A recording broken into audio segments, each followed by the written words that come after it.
Hello, everyone. I'm streaming this game because I want to do something else. And I know I played this long ago, like 2018 of this year. I don't remember playing it this year, but it's been long enough to not remember much, because I don't remember how much I did in that world, but I know that, well, thinking about it, actually thinking about the last time I played, it's been a while.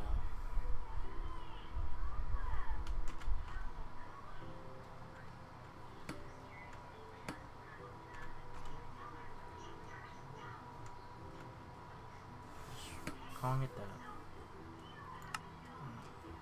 Yeah.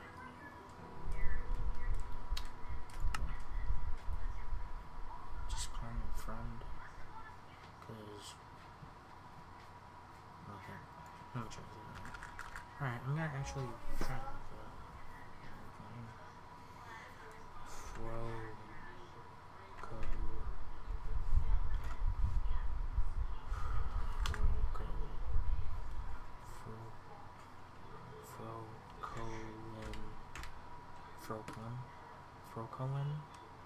Frocolin, John,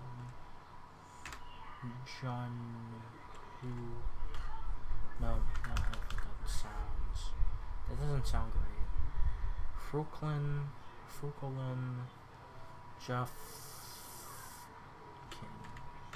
Jeffkin, Frocolin, Juffjin. Yeah, that shouldn't, I don't think that sounds bad. No, it doesn't sound bad. It's just gibberish at the end of the day as a name. So, here we go. It's been forever here. I'll make my first mega deep learning server room. Huh. I don't remember what this mod pack is. I don't think I ever learned what it is. I think it's something with, it's something with something in it. That's for certain.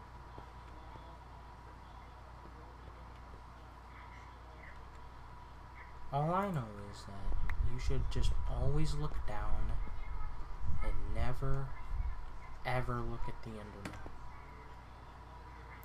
Just look down forever. Auto jump is on because of course it is. Locking it so I don't pussy out. Turning that off because, man, that, even to this day, I still hate it. Huh.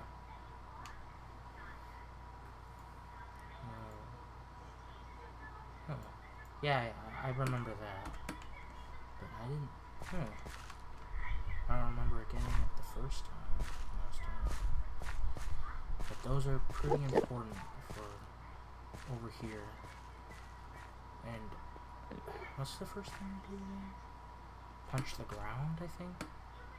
Oh, here we go.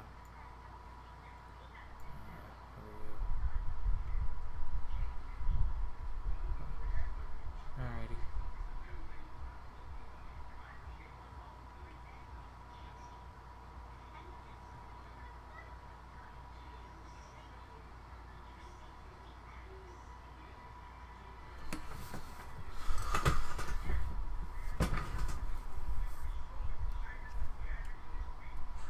Alright, so I'm guessing those are the first 3 things to do. Yeah, I remember doing this, but it's been so long ago. Here we go. And then if I break an end shard with this, I get something better, I think? Or is it wood? No, it doesn't matter. But, what? Wait, when did I get this?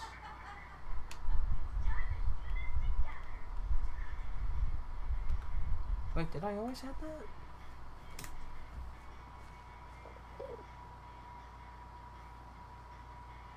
Fuck? Look, it's been like 5,000 years since I last played this, so I have no idea what else. But I think... I don't think I spawned with this. I'm fairly certain I didn't.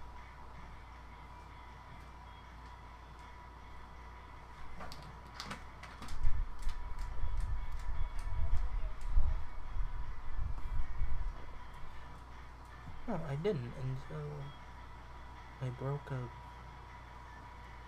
Huh. I don't remember that.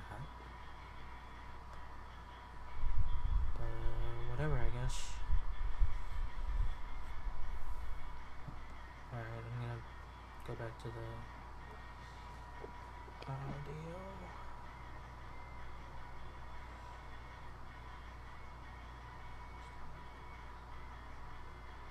Get a taste of your fear, a little taste of your blood, and we can finally be one. Here we go.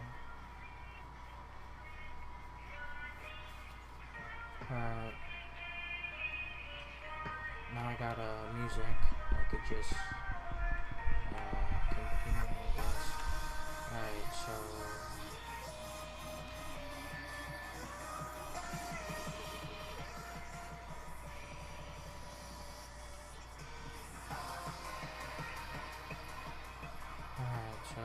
yeah. I'm thinking this is the main route, and then these are side routes. I think so.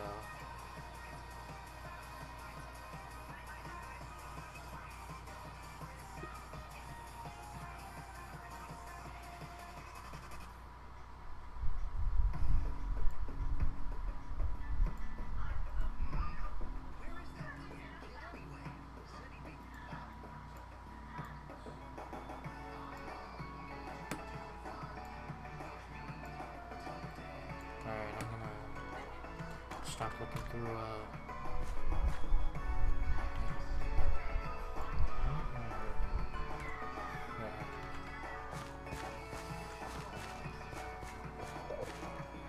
just don't make eye contact.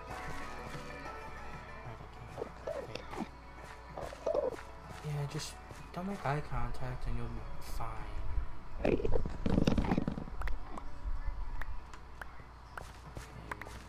This is the main food I got. Not sure what there you go. I guess I'll make home base here again.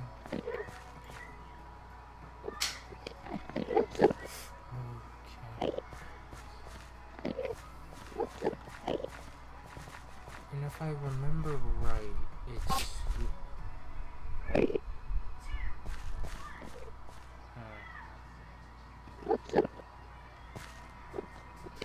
what is this? Oh, under siege. Oh yeah, doesn't that make like a recipe or something?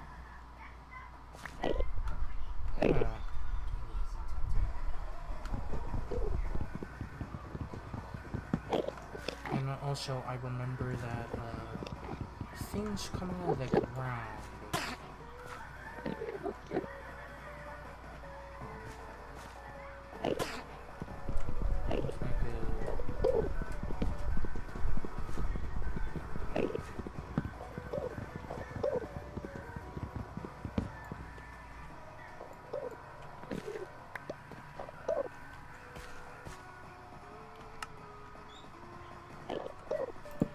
Didn't I just break this? Well, I did. It's the first time I broke, but...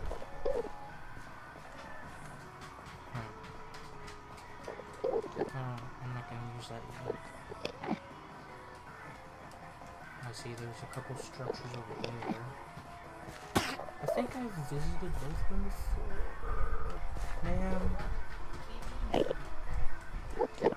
think the last time I played, I stayed in that house. Or whatever it is. And then the temple, I think that's a story-based thing? Which I believe it is.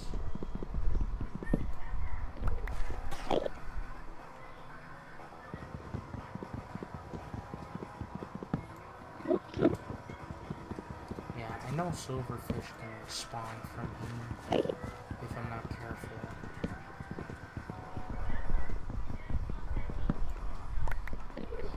Why does it sometimes not do it? Is that a thing? I don't remember that being a thing before, really. I don't know why I'm asking that. Oh, I have uploaded this gameplay before, but not this specifically. Not this one that I'm doing right now, but I have played this mod pack before. I don't think streamed it. I think I recorded it and then put it all on the thing, just on my channel. Are these useful for anything else?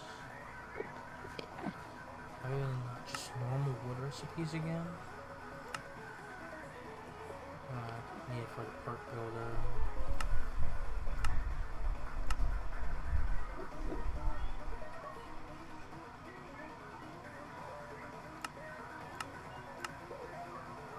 Yeah, I don't know why it's here. It should be just breaking down. Let's go 4, or as deep as this tree goes.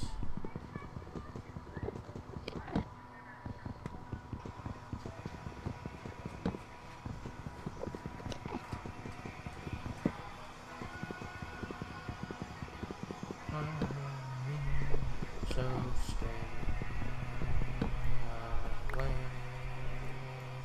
just long enough to see my way.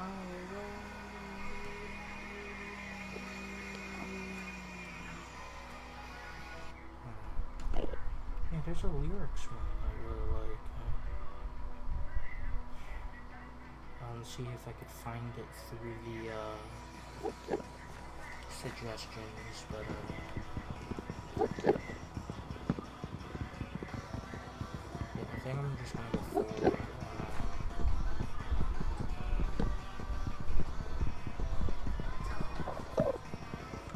and then one going inside the walls. Alright, it's a suspiciously long time without a silverfish. Very suspiciously long. I swear they came from here.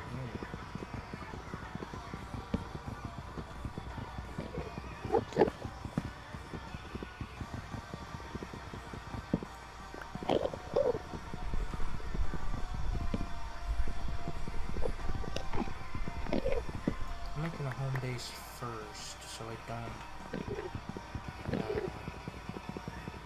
die instantly. And then go all the way to square one with nothing.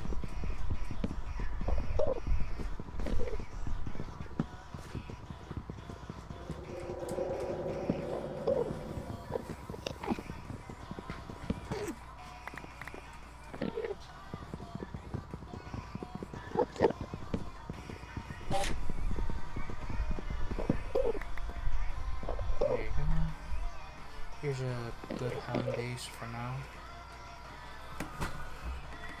Let's be right here. No. Shift right click. There you go. Yeah, that makes no sense. Let's head to the center a little bit so I don't end up in a kerfuffle.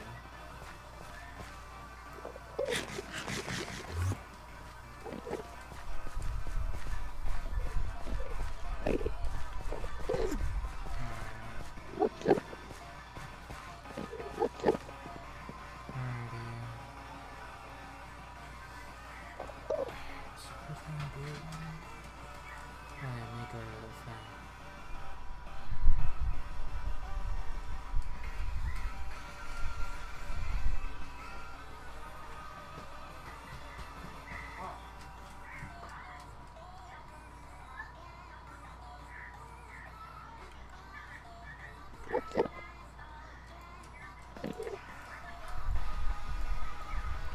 Alright, cool.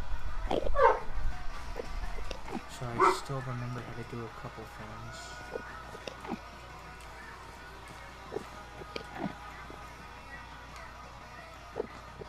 Wasn't anybody close for it last time? No, I'm not too sure. Let's see. What's in chests? That's gonna be it. No, not chests. Yeah, I gotta fiddlesticks. But I can't use it again. Tool station.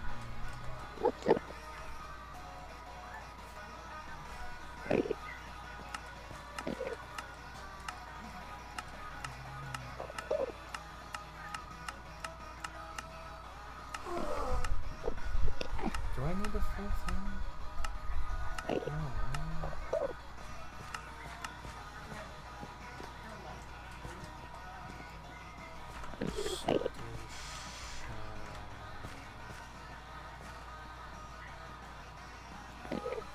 oh, that's how I did it. I think it was this, right? Alright, yeah.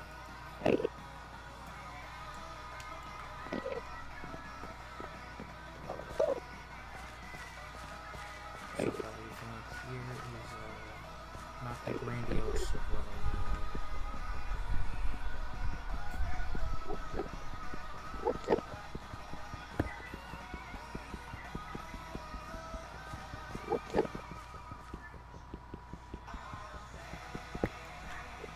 You say how proud you are, so stay away.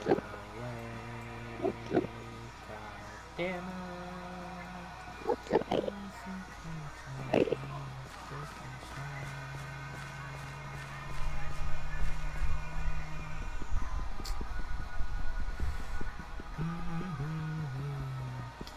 Different style.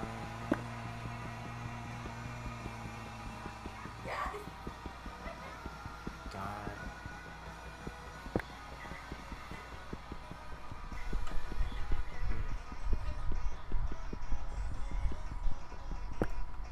I think I need more stone in general, so I'll just grab a bit more.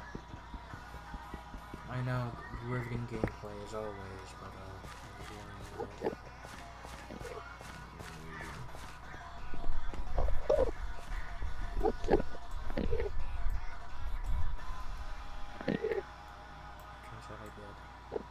Alright, so it's these and these. And that's the beginning. I don't see the difference between them though.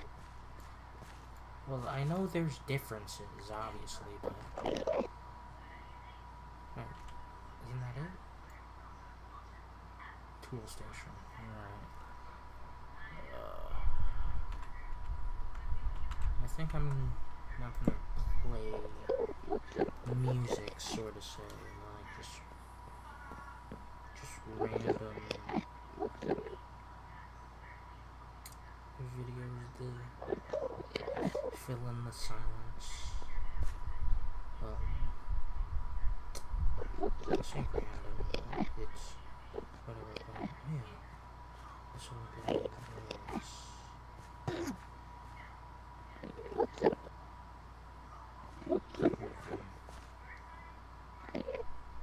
Here, and we'll just go off from here, I guess. Alright, I'm gonna be playing music, but if there's just random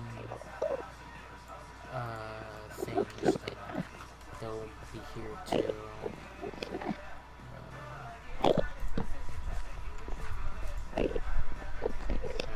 the station that is a blank pattern, which is easy enough.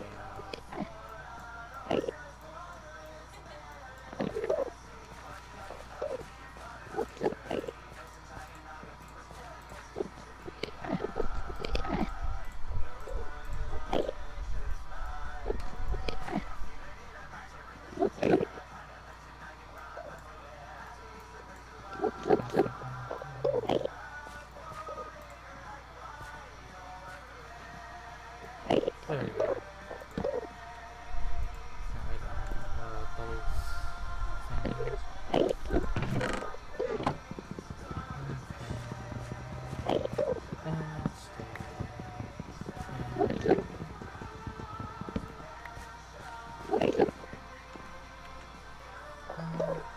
Yeah, I think I'm gonna put it here and then put all the stations. Because I know I need more of these.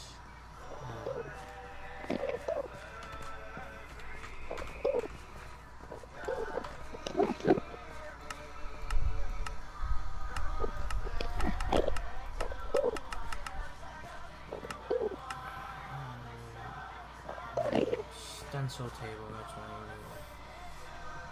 Wood and pattern. Because I know I need them.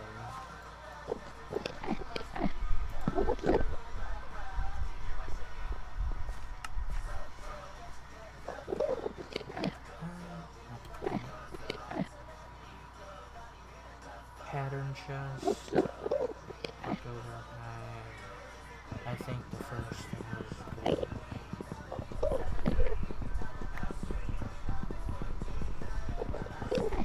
I'm still playing like it's compact construct if they hit a wall, so it's gonna come out. Log and stencil.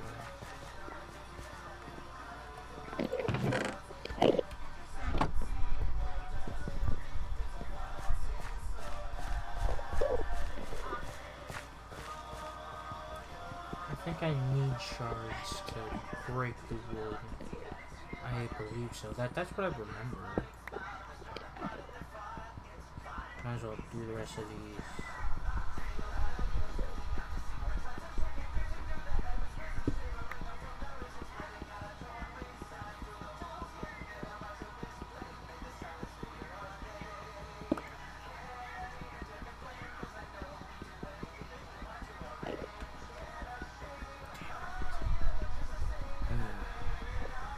These take like forever to break. It is what it is.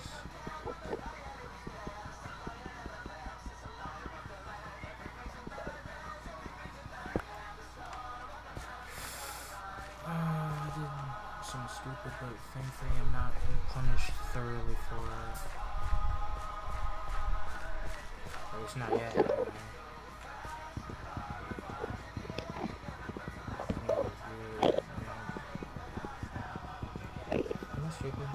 Can I just break this by hand? Nope. And that's why. Come on, man. Leave me be. Alright, so that's why I need logs. Yeah, I got a shit ton. And I throw them on the wall. Why? Yeah, because I can.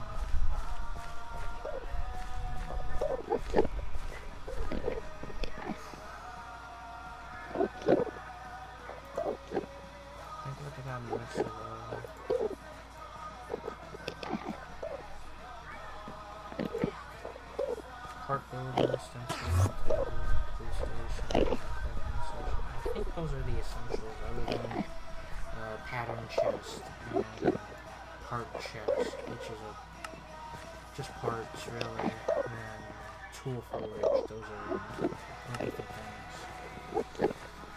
Yeah, I think I got all the essential stuff. I guess I could do those.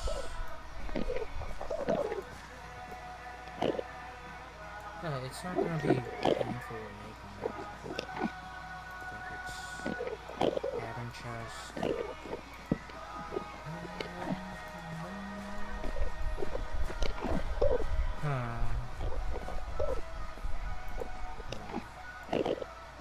It's not perfect, but it is what it is. I just did pattern. Oh, I just did it. There's parts, there's patterns.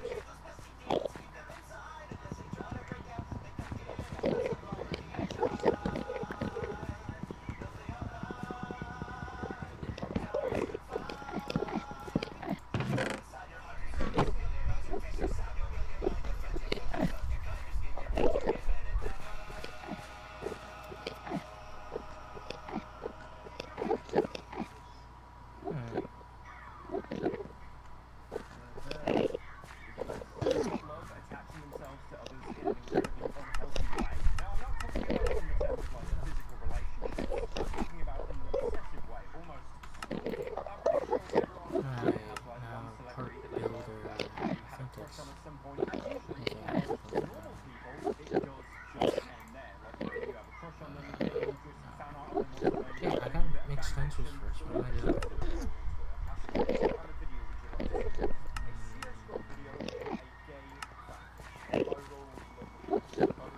So I need this. I need sticks. This is one tool rod. Tool rod. I think a binding. No, it's been forever since I've played with Tinker's Construct. So I think that's it for now.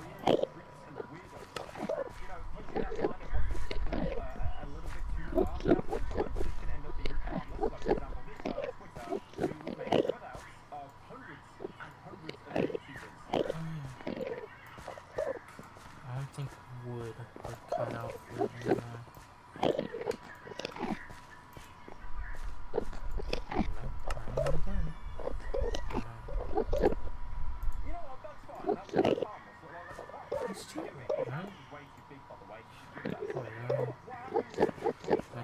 Should be the same.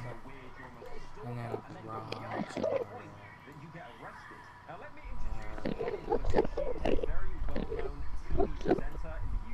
why did I make it out of whatever? I already did the thing, so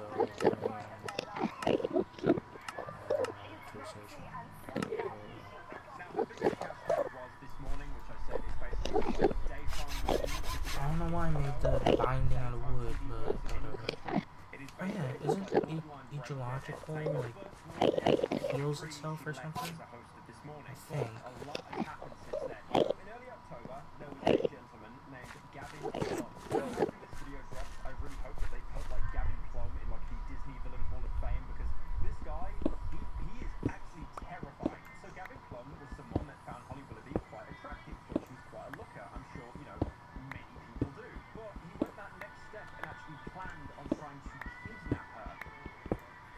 At least there's nothing spawns in the dark other than Enderman. I think the next thing that makes the most sense is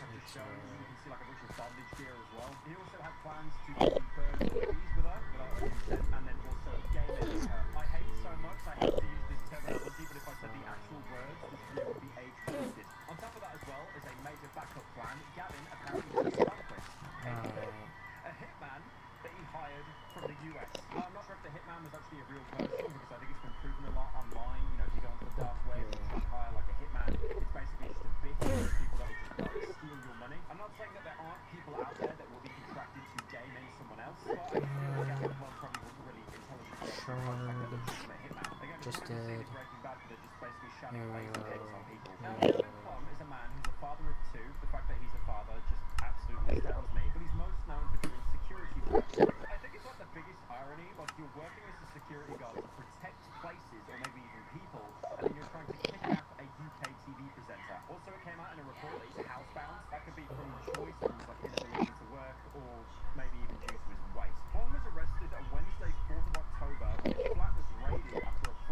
Because I can, and it would save the trouble to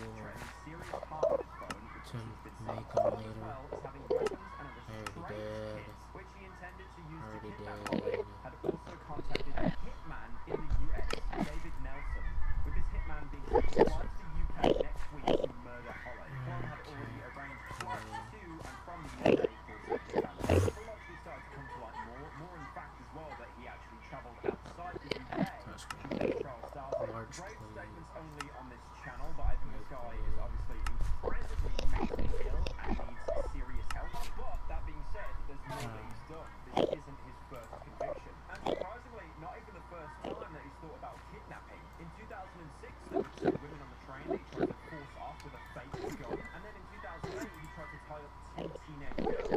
I am absolutely amazed if he did go to jail, it wasn't for that long, because these 2 crimes he did, by the way, were 2 years apart. Yeah, it was bowstring. So, you know, pulling out a fake gun, it's like, oh, I mean, it's Here. you can tell it's not real, silly guy. Go on, just go do it again. Again, though, thankfully nothing happened to Holly. He wasn't able to intercept her, but obviously, you know, of course, being told that there was a stalker that was planning to, like, get you killed, that would probably leave some long-lasting mental damage. Questioned by his barrister, Sasha Wass Casey, Holly said his previous convictions for attempted kidnap and false imprisonment, for which he served a jail term for attempts to escape a Alright, I think that's everything. entered into the age of 18, later described as deprived health. So in 2006, he tried to force 2 women off the train using a fake gun and a threatening note. In 2008, he attempted to tie up 2 teenage girls in a Woolworths So stockroom. stay That shows how old that story is, by the way. Woolworths in the UK does not exist anymore, and it has not for, I think, like, the past 10 years or so. Turning to his previous convictions, Today's been a big day for my Never way. seen they broadcast 2 crimes live in the span of 12 hours. That's a new record, baby. Give it up for a tick. Huge round of applause. I They're think- really busted I news think right here. the Usually furnaces it's are only 1 fine. crime per day. That's the Here quote we up. They go. said, you know, hold my Johnson. We can do better. July 4th is right around the corner. Let's celebrate the only way we know how. With crime.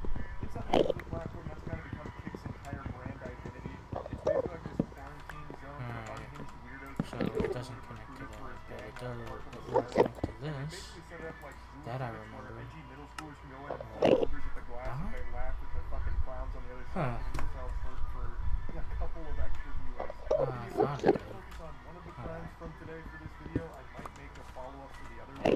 But for now, let's focus on this baffling display of losing. Alright. So, a kick Now streamer time to- harassed this couple in public. The couple then started arguing with this loser, who got so butthurt that this couple dared argue with him and touch his phone as he put it in their face, jamming it down their throat like he's giving them a fucking indoctrination. That he, in response to the argument and touching his phone, pulls out a gun 8. and starts threatening to murder them.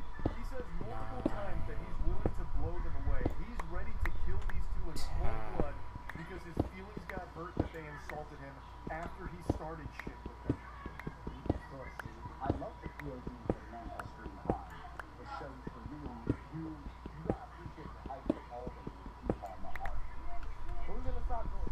Who's gonna stop getting in the face? What are you doing? You better let go of the shit.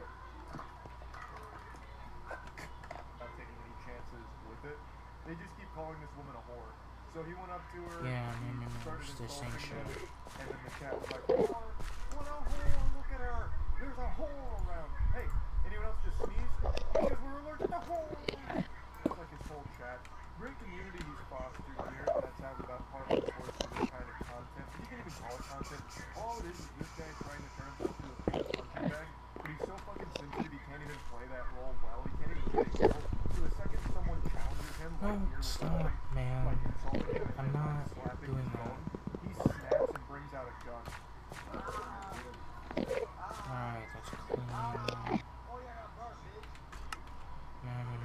Actually pretty crazy. Maybe it's just like the angle of the camera here, but that shit looks like a Roblox gun. What an incredibly stupid thing to bring a gun out for, especially considering he started this. I don't know how he would never expect someone to slap his phone when he's actually putting it directly in their face. Alright, what else do I need to do? A physical confrontation, not only by being an insufferable douchebag that's harassing random people, but he is getting as close to their face as he possibly can, like trying to put their skin under a microscope. Like, I have no doubt if you looked at his footage, it probably looked like Ant-Man when he was shrinking to get to the quantum realm. Like, he is so close to it. And the natural human instinct in a situation like that is to swat that garbage away. Like, I don't know how he wouldn't expect that.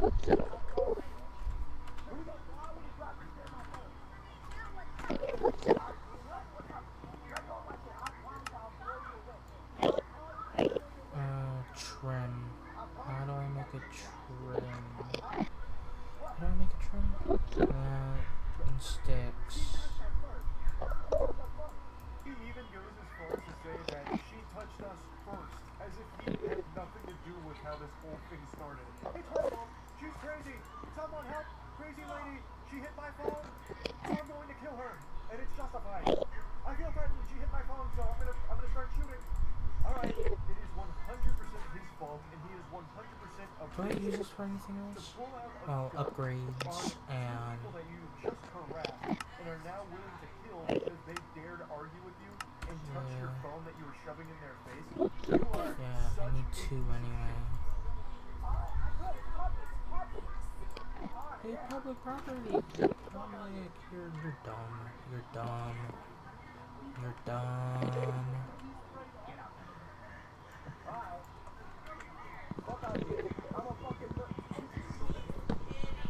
Now you can hear the other guy say, you sprayed everyone.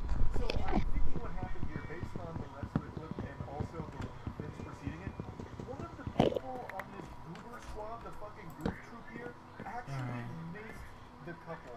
The Charmin Ultra Soft squad not only brought out a gun, but they Alrighty, also so maced the farming couple. table, I have no idea how to use it, but After being harassed by let's this see. dude and then slapped his I know I will That is crazy. need it. To me, this seems like these streamers are using this content as a convenient excuse to try and get a rise out of people and then assault them.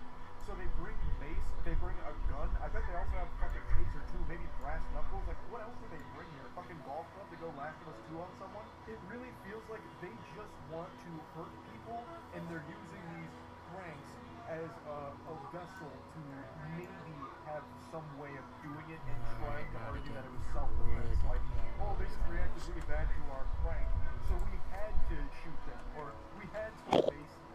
Alrighty. It's unhinged. It's absolute insanity.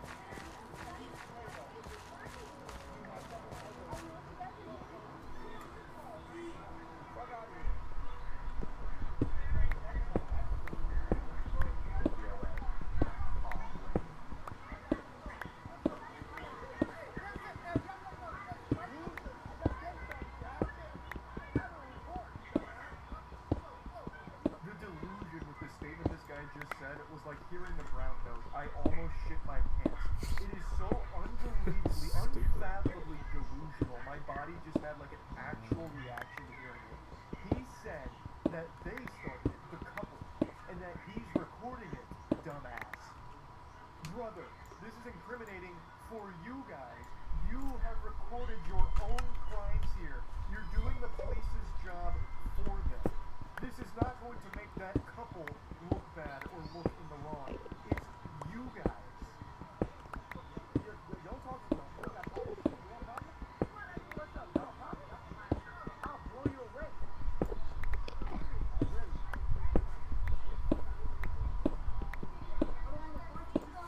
Out.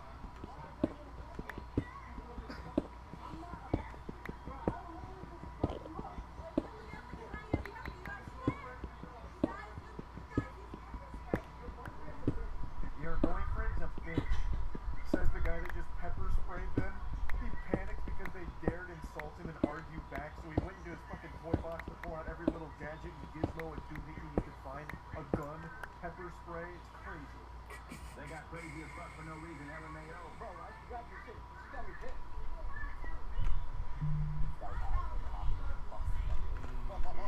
10. I know I will need this. Act like nothing's wrong.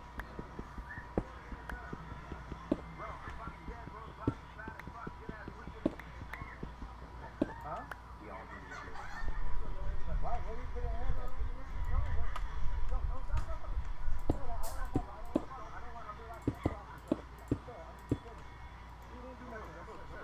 You know you just recorded everything.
I'm actually sorry, amazing how I'm they keep sorry. saying that they didn't do anything, they're innocent, when all you have to do is rewind the stream 30 seconds to see him have a gun in his hand, threatening to blow them away. Actually just threatening to murder people, and they also ended up pepper spraying innocent people as well. All from shit they themselves started. Oh, here And we the go. chat was going on about how corrupt the cops were and all of that. When that's a bunch of hooey. They had just been told that there is a fucking lunatic that's waving a gun around threatening to murder people and also just pepper sprayed a bunch of people. Like, the cops are responding to that. That is a dangerous person. That's a threat. And they handled it pretty well, all things considered. I can't see exactly what happened, which led to the takedown, but from the angle, it seems like he tried to, like, run up the escalator, so then he, like, grabbed him and took him down, but I can't quite tell. But regardless, this guy has a gun that he's clearly not afraid to just bring out and threaten to kill people with. So I think they responded pretty well, all things considered. And this is absolutely deserved from the streamers here, and I hope they spend a long time in prison. I have no idea if they will, but they absolutely should, because they are not safe to be in society. So yeah, I just had to talk about this. Just more huge kick degeneracy here with this broadcast crime, and I mean, it could. I mean, yeah, who knows, it is could turn 4th of into him July. actually shooting people I on totally stream. forgot about And that that. is scary. Yeah, That is happy horrible. 4th of July, Well, everyone. yeah, anyway, that's about it. So, yeah.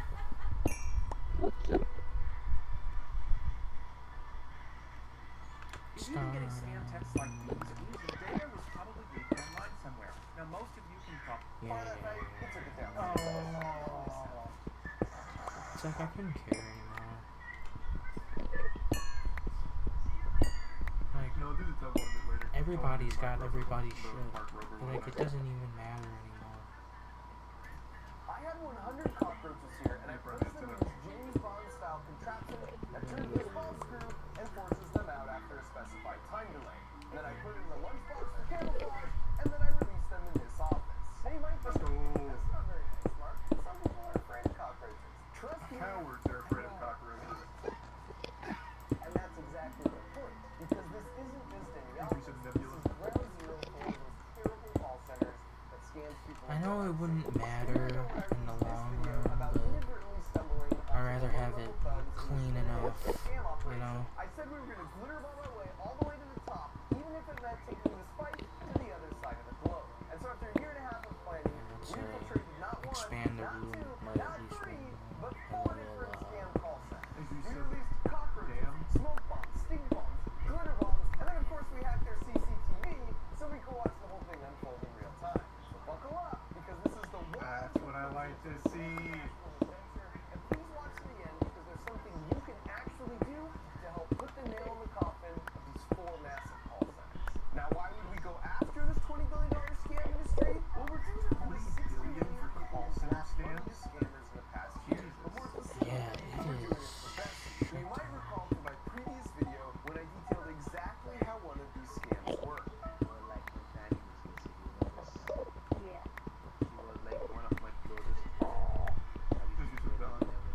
Basically, it starts with an email or a spam call, then they pretend to be Amazon or Microsoft, and they tell the victim they've been charged $200 for something, but if you call back, it could dispute the charge. Then after they call, they eventually get on the victim's computer, and importantly, have the victim type the $200 refund amount into a bogus form. Only they take over and secretly type the amount of $20,000, and then they hit enter real quick. Check everything, is it correct? Oh, no, this is a mistake. Oh, I screwed up. It was supposed to be a 200 in there. Oh, God almighty. Thank God this that I is sad. can't do this. My mind is absolutely fried.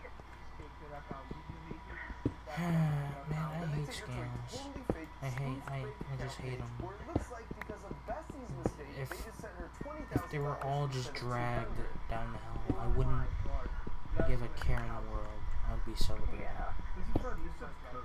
If I'm not Thank heard you. from my family will die due to hunger, due to starvation. Or Yes, of course. I mean, what should I do? I mean, I can, you are also like my grandmother. you know, I'm not. You are like my grandmother. Christ. Get the fuck out of here, man. Not getting attached to Now, how do I fix this? And now you can see I'm getting how it's weaponized attached, for so I'm everything. gonna Now to fix take her your mistake, money she'd be willing to go to the because bank of how and withdraw attached what I she thinks am. is an extra $20,000 in cash, when in reality, it's $20,000 of her hard-earned savings. send it in the mail to a heartless scammer. Now, in case you think they've gotten a lot nicer over the last year, here's another call from a few weeks ago where the scam is to pretend they're from the government. Yeah, and there's some missing if you need taxes in to the road. send money in a box to somewhere, that's not a legitimate business. Oh, I thought one of those were ores that I'm just burying away. Oh, damn it. Totally forgot I got So, this. I'm so sorry to hear that. Yeah, I'm so sorry. No, you're not. You're not sorry in the slightest bit. Christ. Like, these people are So just the scammer places heartless. her on hold to talk with the authorities to see if there's just something that can be done to help her out. Thank you so much for holding the line, ma'am. I've just had a word with the power authorities, and I informed them about your situation, and No, they you are didn't. also concerned about your health. So concerned, in fact, she'll only have to send these scammers $2,000. The actual amount and I was missing in the taxes is $1,489. Now, last year's operation was effective in getting a handful of people involved in the scam not That's only so covered sad. on Twitter, but also arrested. But the problem was, we discovered these were just the low-level mules and supervisors who would then send the bulk of the money back to the actual scammers in India. alright. Now, we did turn over all the intel we How gathered did from I major government agencies that reached out They to didn't do us. it. Hair. Our goal was to take our glitter all the way to the top and either Shark temporarily Tank. disrupt or possibly... I mean, Mark Rober could probably shut this bullshit down. It'd be like a special operation. You could turn their whole center into a business. Needs a special operation, a target, and a plan. For the team, I turn back to my good friend Jim Browning. He last year has a YouTube channel that specializes in reversing the think it's connection to just scammers' computers bam and and gaining bam. access to their CCTV. Hey. And then another YouTube channel called Trilogy Media would be Oh, I the don't kids think- on the ground in India implementing the plans, but more on that later. For the target, together we were able to locate and gather tons of incriminating Alright, time to information get a on nap. 4 different scam call centers. For starters, So I've seen this a lot in chat. I have to wonder if this is illegal. Maybe get some misty. I'm no Saul Goodman, but I have to imagine you can pretty much do So whatever I you want need to scammers, for, right? You can confirm they're binding scamming. And Like, I can't imagine the there's head. protections in place to prevent a scammer from getting fraudulent packages and shit. I can't imagine they allot any kind of protections to people that get outed as illegitimate. It's in the video, Jim explains it. Okay. I'm imagining that it's probably legal, and it's not like they're going there and burning the shit down themselves. They're sending fake packages at the end of the day, which would be a petty misdemeanor, I would imagine, but I can't No. imagine they would enforce that against confirmed scammers. Why did I do that? there's I Mac don't know why I did Technologies that. located in Kolkata, India on the 5th floor of this building. They've been in operation over 12 years, and they've got over 1,000 agents. Their owner is Mr. Kunal Gupta, and you can even see the rest of their leadership team here on their public website. And you might ask, why would a scam call center have a public website? And the answer is they all do, because they have a very small percentage of their employees do legitimate call center work. So if they get raided by the authorities, they can point to that small group and say their hands are clean, while the real money-making operation runs here behind a secure door. Then we found VRM, also located in Kolkata, on the 10th floor of this should building. be They on also have here. over 1,000 agents. They've been in operation for 6 years, and they run 24 hours a day in 3 shifts to target people in time zones all across the globe. Oh, and allow me to introduce you to the world, Rajesh and Divya Goenka, the husband and wife. I know I'm gonna eventually kill them, so might as well make some weapons of choice. Tool rod, binding, In fact, all 3 of these centers were located within just 2 miles of each other here in Kolkata, Tool India. It's a rod, hotspot for scam calls. sword, And finally, there was and a one more we located, but we're not releasing public information on them yet, and you'll see why in just a little bit. And so once we amassed mountains of evidence against all 4 of them, thanks to Jim's handiwork, we hired 10 private investigators to apply for jobs in each of these centers, and after a few weeks, we had them all in place. Now, in order for them not to This is so wide guard. I need a wide guard. I told them to remember the victim's information Do I and then have they would them? reach out and double any money that was lost. And at first, one of our agents There we had go. on a call center. Now there I might have to question the legality of it. They get reimbursed, that's great, but I feel bad for the private eyes. Like, if they get to actually scam and commit crime, that's like some shit on 21 Jump Street where like Johnny Depp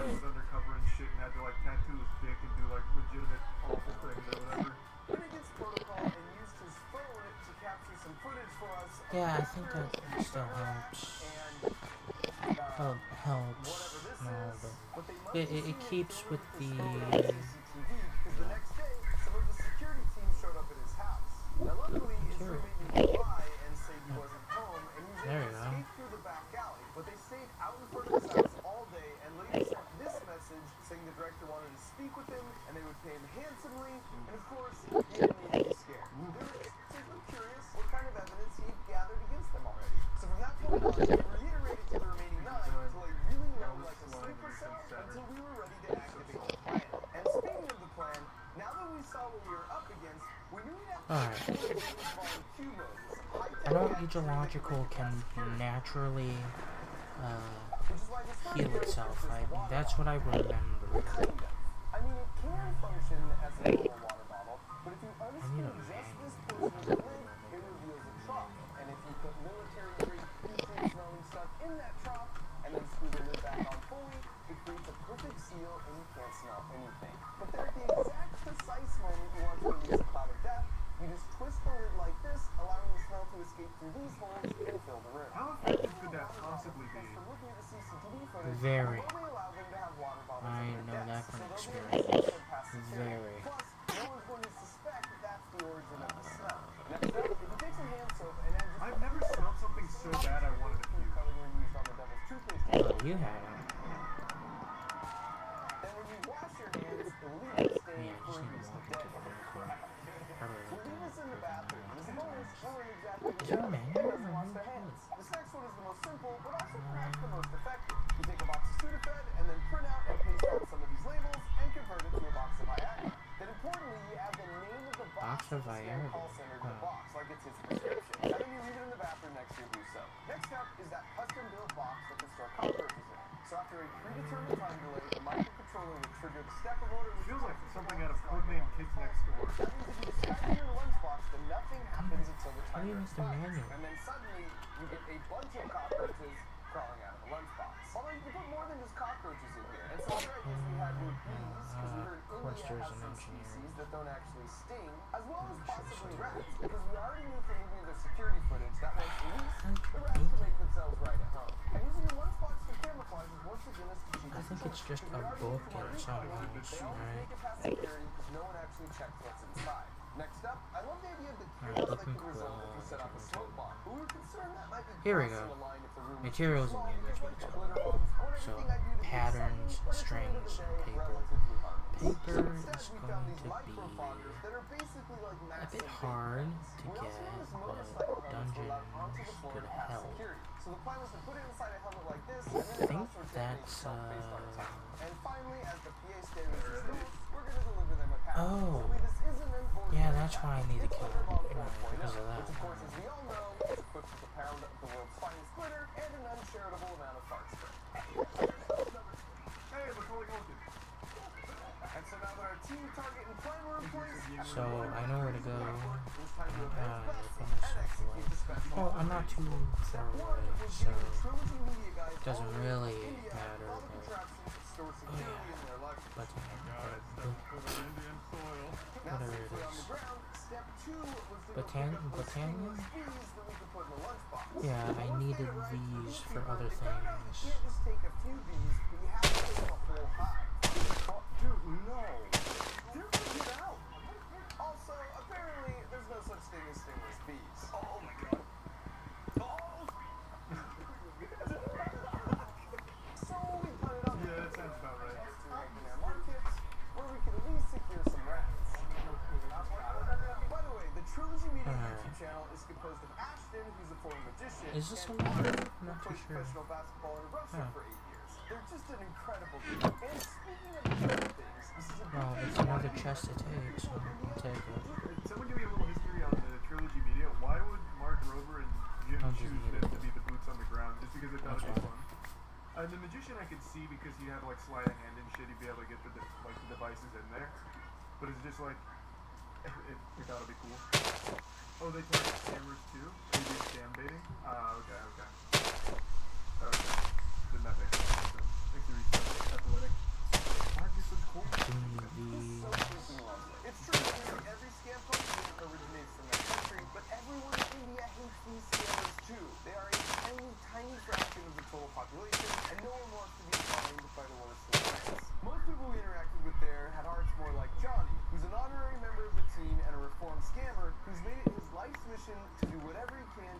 informed. Even if that means What we doing some what back tonight, man? channels to get our hands on 100 cockroaches. Alright, let's go. So the goods procured, it was time to meet up with our sleeper agents in the hotel to do some final prep of the contraptions, which went about as well as expected. Seriously though? Are we gonna test it right here? Right here? Yeah. In the room in the bathroom? 16, 17. Yeah, no, get him all. Yeah. More than merch. I see. Oh god.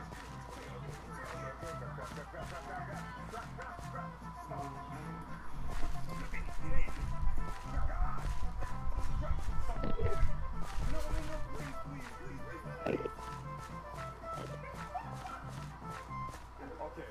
Pause. Accounted for, right? Everyone? I swear, I would not let you down. We decided the first call It sounds like he absolutely has no fucking clue. about our chances.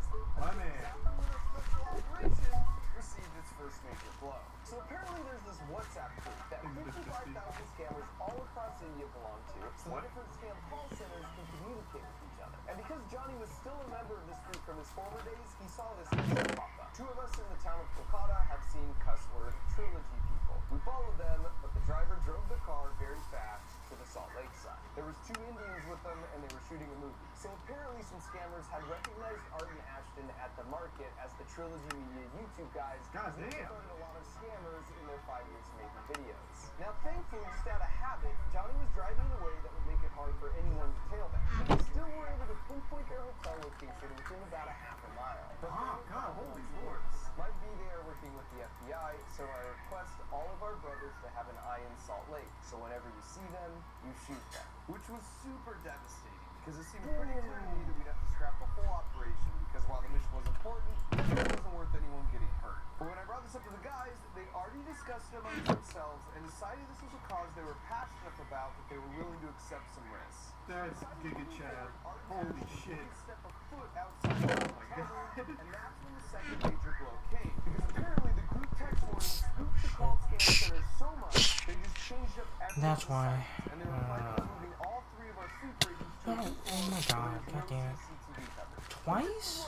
Come on, man. Last minute, Johnny thought to have another one of his Christ. former scammer friends apply for a job. And because he had so much experience on his resume, they hired him on the spot and gave him a more highly trusted role, which meant he could be the one to smuggle in all our gadgets. And so with that, he loaded up. There you go. Wild. This is like an Ocean's 11 movie.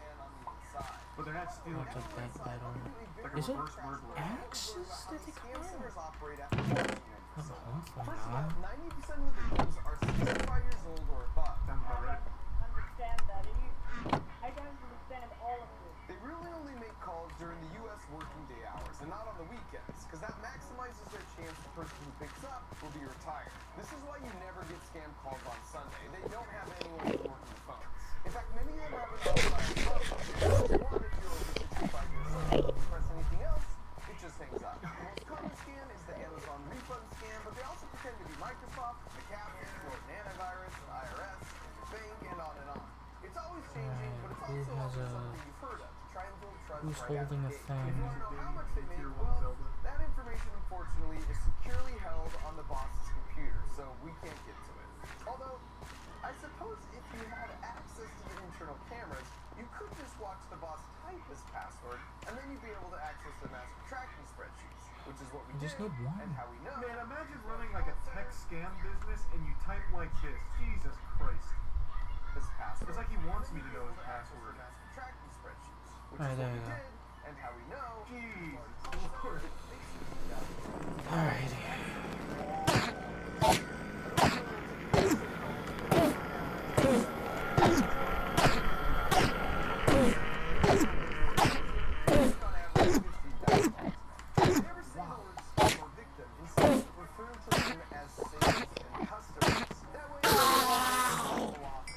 There you go.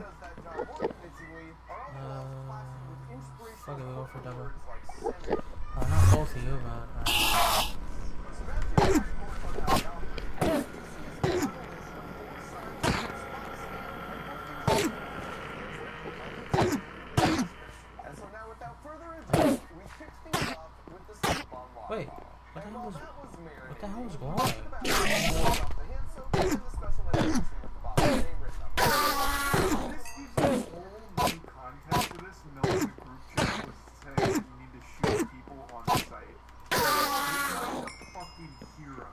like an actual champion.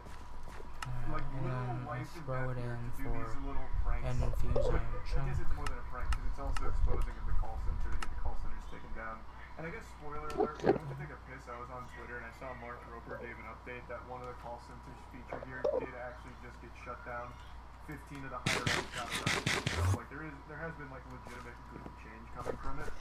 But my god, the amount of risk they took to do it is crazy. Absolutely earned to shut this shit down. It's about time. For us to get our first hit on the smell. What was great though is they all kind of covered their noses subtly in silence, so the people next to them wouldn't feel accused. Well, for the most part. Then a few minutes later, we had our first bathroom customer who clearly doesn't wash her hands after using the restroom. But then we had a second chance with an apparently more hygienic scammer, and this time he struck pay dirt as he comes out trying to figure out what the heck just happened. And 5 minutes later, you can see him still trying to work it out. And not long after that, we got our first mention of the special package in the bathroom.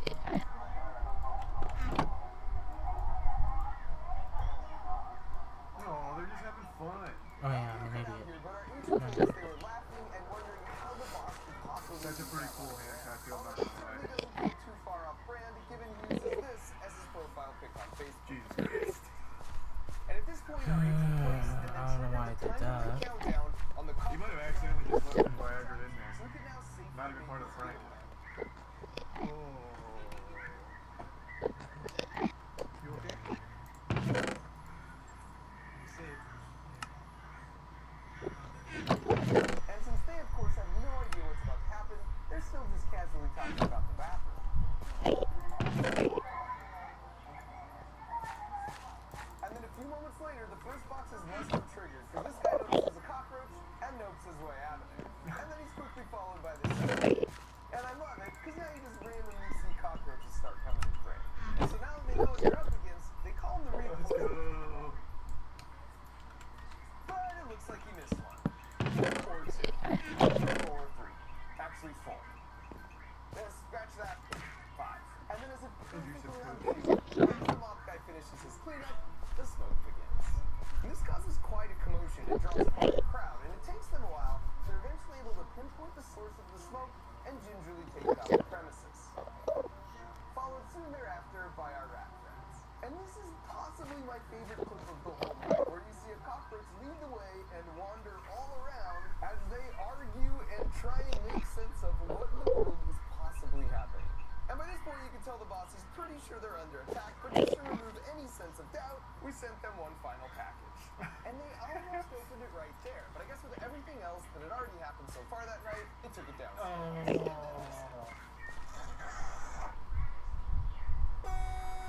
Damn, unlucky.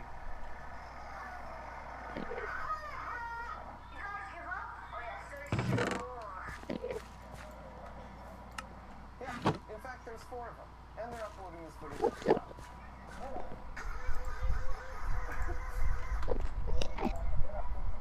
God, the glitter bomb is so cool. Oh, see? Like already. Yeah, we'll watch the Jim Browning one next. 5, 4, 3, 2, 1. Activation complete. Recovery sequence initiated.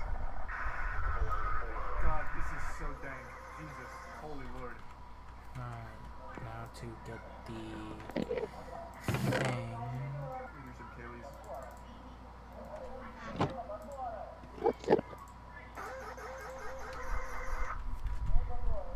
So after our incredibly successful special operation, we waited to see what the response would be, and we didn't have to wait long. Yesterday, those cuss words sent Anschluss a package bomb, and it exploded, and there was a bad smell and sprinkler water, or whatever it was. These guys are playing good with us. I'm reminding you guys, they must be in between us. We don't even know. And now we had them, because they He's a were fuck yourself, paranoid, Peter. and they didn't know Thank you, which Peter. of their employees might have been compromised. Check the lunch boxes, pocket bags, shoes, ladies' purse as well. Even check the water, whether there's some color mixed in it. I assume he's referring to the soap dye here, but be cautious, guys, seriously. They came to bad word all of us, and they're still trying to bust us. After that, there were a few more death threats, so we didn't think it was safe enough to launch our attack on the other centers to try and get them shut down. But the beautiful thing is, we didn't have to. Big centers in Okada and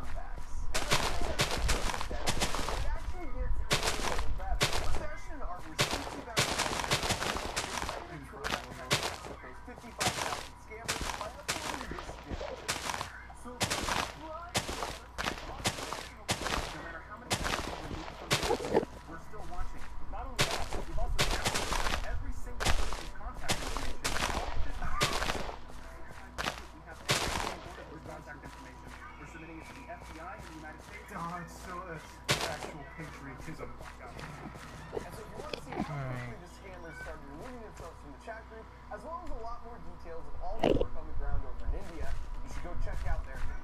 And not surprisingly, Anj and the other scam call centers eventually opened back up, albeit this time with much tighter security. But they still didn't, and still don't realize probably until this moment that we have access to their live camera feeds. So Jim improvised a bit, calling them out by their real names without giving away the fact he was just looking at them on the camera. Yeah, hi sir. My name is Carolina Fernandez.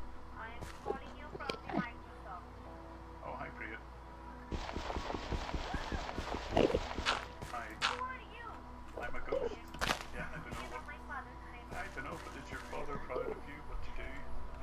Does he work for Microsoft? I'm a ghost. Good. If you don't work for Microsoft, did you The ghost in the Will I machine. tell you one more now? Yes. So easy. These are used for something. Well, they're taking this very well. So, He also managed to change the way their voices sound when they would do outbound calls to their potential victims. You're speaking very strangely. What? So there's a lot more of that quality in the video.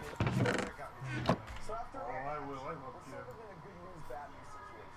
The good news is that because of some developments we've oh been yeah, involved I in, need the to fourth center here is going to be rated by find the that. I authorities think in I know India where that and shut is. down very, very soon. Hey, Yeah, I think that's like right behind me. Very Or, operational. And for reasons I can't say here, we don't have the same option to Was get it them right shut down like we do on the fourth one. Now you might ask, why not just privately reach out to the Yeah. proper authorities in Kolkata where these three call centers are located? I'm gonna take a guess. It's because a lot of the authorities actually work closely with the scammers and make money off of it. I read about that a while ago.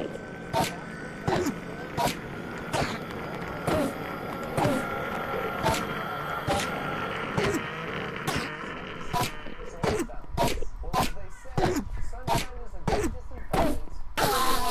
We invested a lot of resources and time to try to make this video as entertaining as possible in the hopes that you'll alright, consider let's take sharing it for blocks two into reasons. a Number one, the more whole people different hear how the chest, scams work, the less effective because they that's can how be. it usually works. So please share it, especially with your older Blocks and relatives. And number items two, are in different the more people chests. see this video and learn about these three specific call centers, the more the press will pick it up, especially in the Alright, media. so Heck, tweet our video next and thing click the top link. is This helps out the good apples because the bad ones can't just sweep all Have the to evidence under the rug delete or this. quietly tip off the scam center bosses. The press and God, that is a mean mustache. under the rug or quietly. here. Bro, that mustache has some sharp edges on it. Holy shit. And the soul patch. Is this the guy that was posing with his, like, dick out on Facebook? I think so, right? That was Alpesh.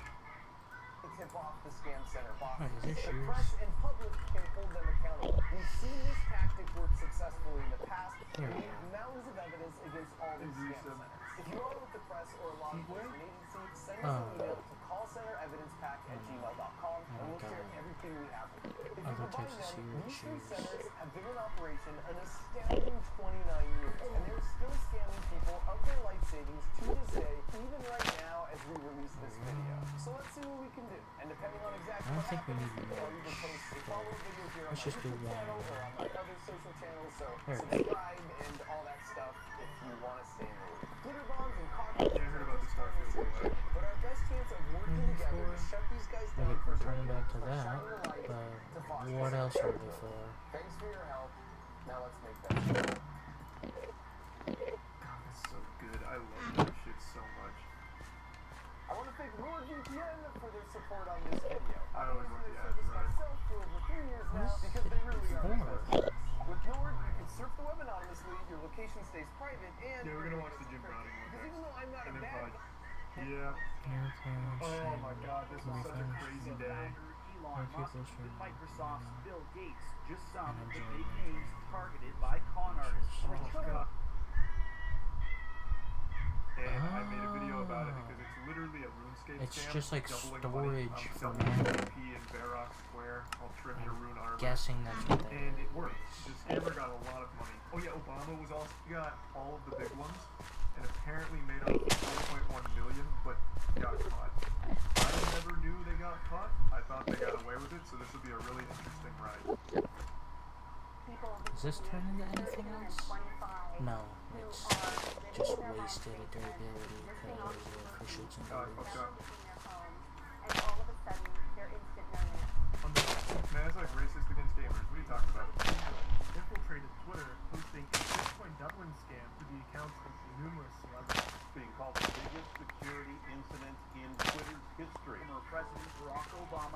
Tesla founder Elon Musk, Microsoft's Bill Gates. It netted him $117. Damn, he looks like a fucking psychopath. To a team who, at the time of his arrest, was found with 3 million more. And when I did some digging, I found that he has a long history of internet fraud and extortion.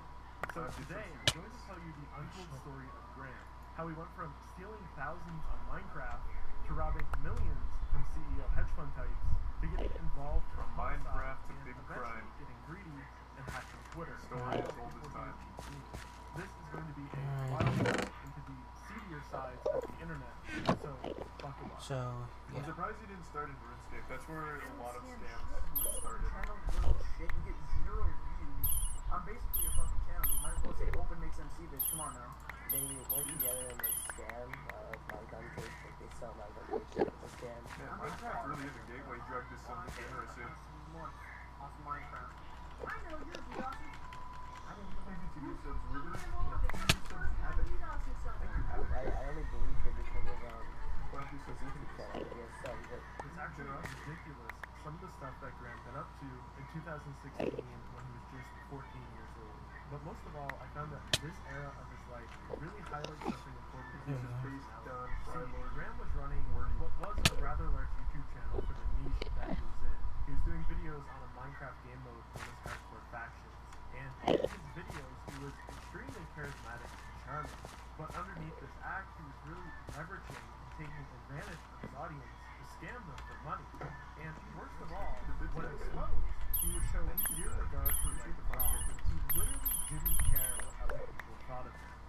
Look, what we're about to explore on the surface is just the shenanigans of a young teenager. But what it helps us understand is how he was able to make a seemingly small leap out of this world into committing his later, much more serious crimes. I mean, we should have known he was up to no good. He was using TeamSpeak in Grant 2016. at this point in his life? Discord existed Well, back then. very little was known about his childhood, other than that he was raised by his mom, a single parent. As you've seen already, he certainly appears to have been a troubled youth, perhaps at risk to get involved in any sort of crime. But I would bet money on Hardcore Factions being his first introduction to the dark side of internet fraud and extortion. There's a lot of context here, so let me explain. See, this game mode was originally devised and hosted by Shapo Network. It was a twist on the already notoriously toxic game mode Factions PvP. Never heard of it. Or Never heard of players the big formed Minecraft guys. aka Factions. They would build bases to store their loot or fight members of other factions with the hopes of beating them so they could raid their bases for the riches and bragging rights. Sounds fun. This new hardcore version had a couple of twists that really pitted players against each other. The most intense of these twists is that if you killed, you would be banned from the server for the duration. And this gave players time to think, and often coming up with a plan for revenge, even You if die in the making game, it you die in outside real the life. game.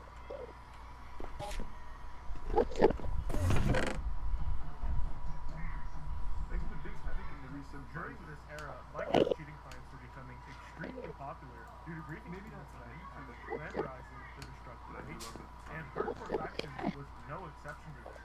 With the stakes so high, it was almost irresistible. X-raying was one thing, but the real power was in the PvP cheats. Players were almost forced into it for being competitive. Now, that said, I don't think the actual cheating was the worst part. No, the worst part was the culture around these clients. See, Hardcore Faction players were known for DDoSing, account hijacking, and even slotting. The high client culture had permeated into these servers. There was, and still is, an overlap between Minecraft cheating and actual hacking communities. Now, I remember Do we have any like Minecraft competitive enthusiasts? Like what do you get out of cheating in Minecraft? Like in RuneScape, I understand why there's so much cheating and so much foul play. there, Nothing. You can make real money off it. Except Some being of a those dick. Spammers, Just some of those nothing. botters make a full-blown living. But what do you get from Minecraft? Nothing. Just Like there's no not currency in Minecraft you can sell. sure.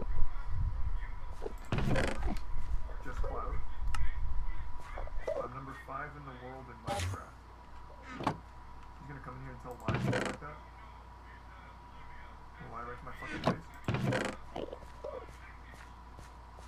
I think get stone? Okay. So you really just get bragging rights and clout, I guess. That doesn't really seem worth it. Because you get them suddenly, and then it's cheaper to try and... Yeah. I had a young team then myself, and that place was literally the first introduction into the world of servers, dump databases, credential stuffing, remote administration tools, you name it. They were using all those techniques there to procure hacked Minecraft accounts. On Hardcore Factions, people were literally purchasing and selling stolen accounts known as alts for a few pennies each to continue playing during that period after death. But for some, Graham, they would end up exploring these techniques outside of the context of Minecraft. It was like a stepping stone, because these same techniques could be applied into any type of online account. Banks, social media, crypto exchanges, you name it. What's a good title for this section?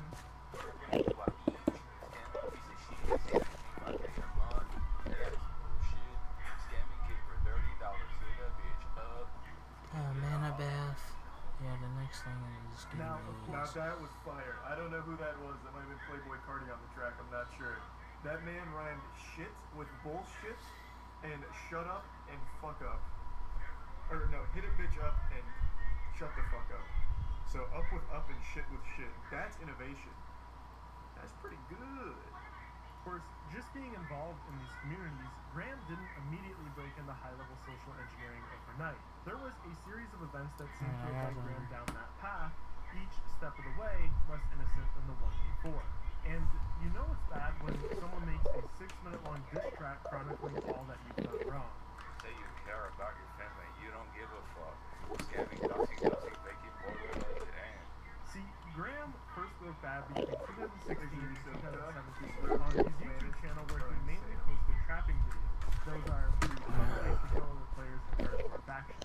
And he did all this under his Minecraft name, OpenHFC, and later just Open. That username is important, by the way, and very telling, but we'll get back to it shortly.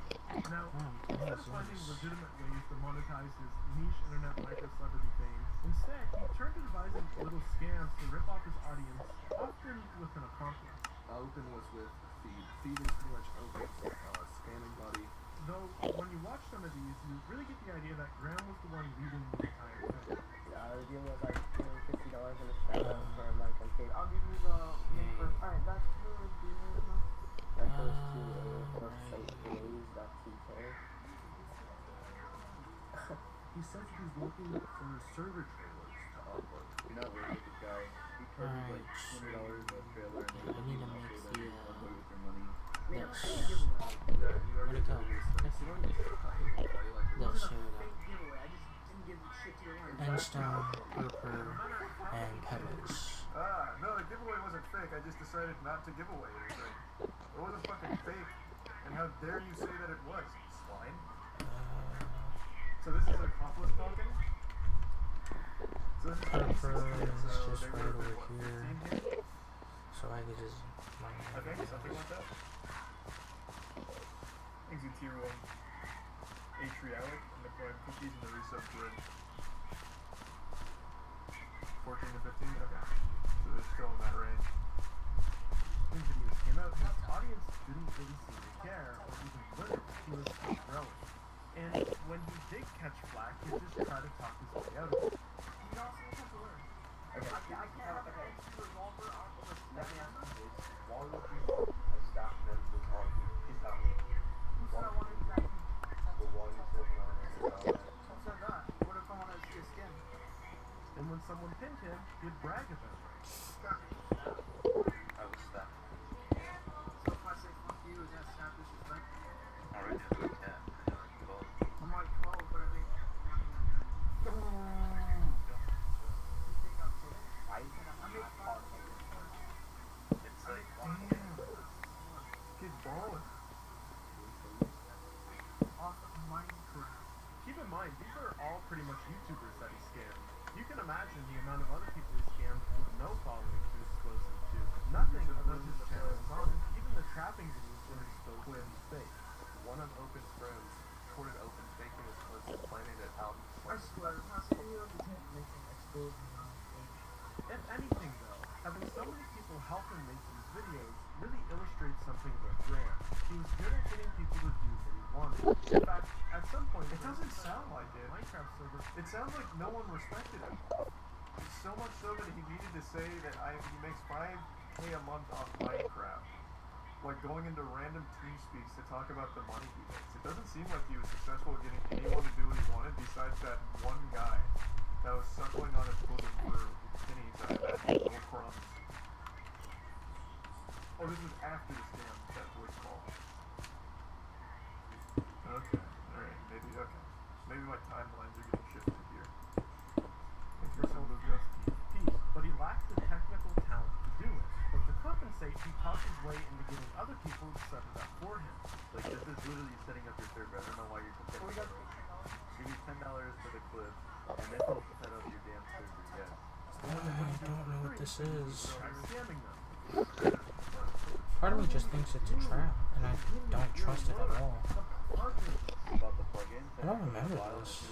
Whatever it is. And then he spams John Cena, like, and everything exactly. I don't play with your crap, bro. You mess with me, you mess with my boy. You know who my boy is? My boy. He even spammed YouTubers into promoting it. Wants you to push for a trailer, basically a trailer. His talent was in manipulation, not Alright. and he didn't seem to want to pay for anything, no matter how little it cost. He was greedy, and this is foreshadowing.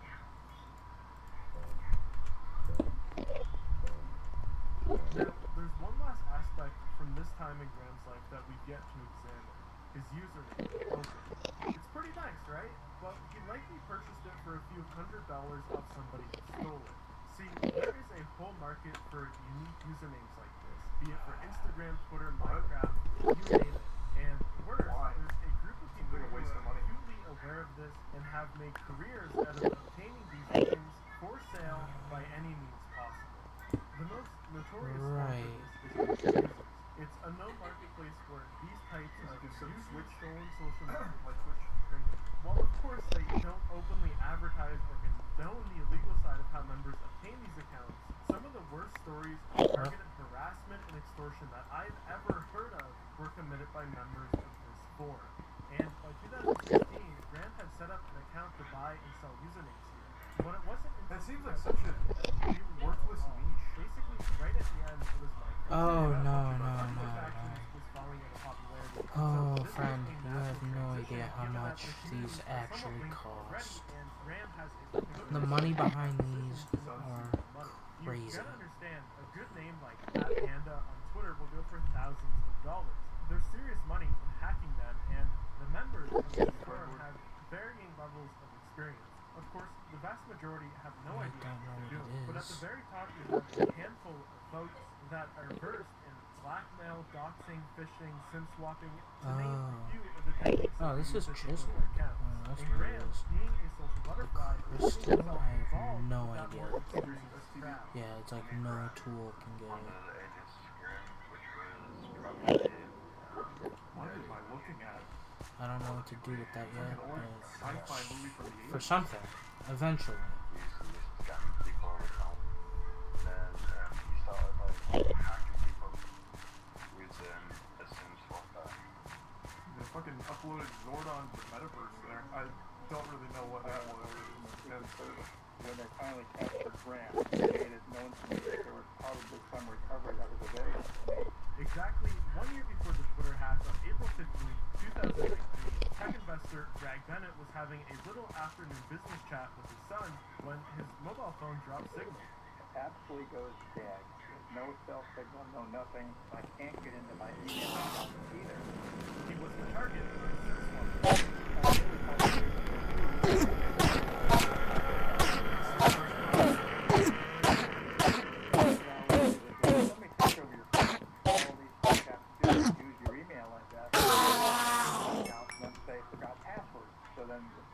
Resets to send you a text, which is now controlled by another phone that you don't have. And they reset the passwords, and now they have complete control over getting into all of your criminal accounts. This type of attack was becoming more and more common. While it was originally devised to break into social media accounts and steal their usernames, perpetrators of the users quickly realized that they could use the same techniques to break into the accounts of large crypto holders.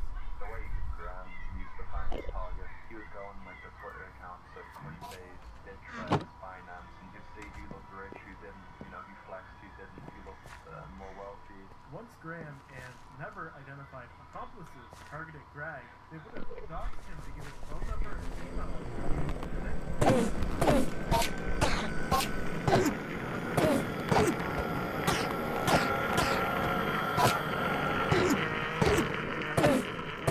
Very small coins. At the time, it was worth $850 million, but in today's value, it would be worth $6.3 million.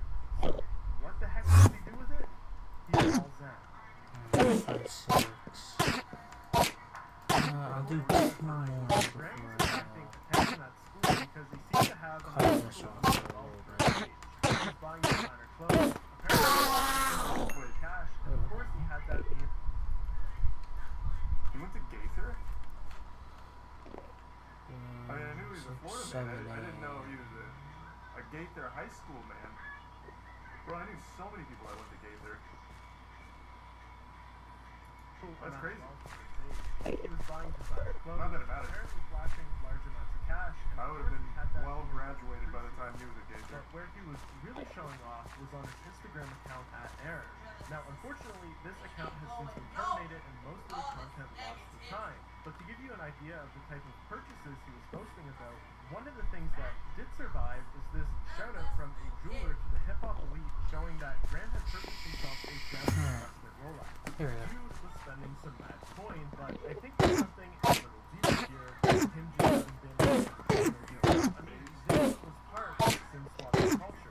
People between the ages of 13 and 25 who are living in their minds, existing on Alright, come on now. never leaving their homes, and all of a sudden, you're instant millionaires.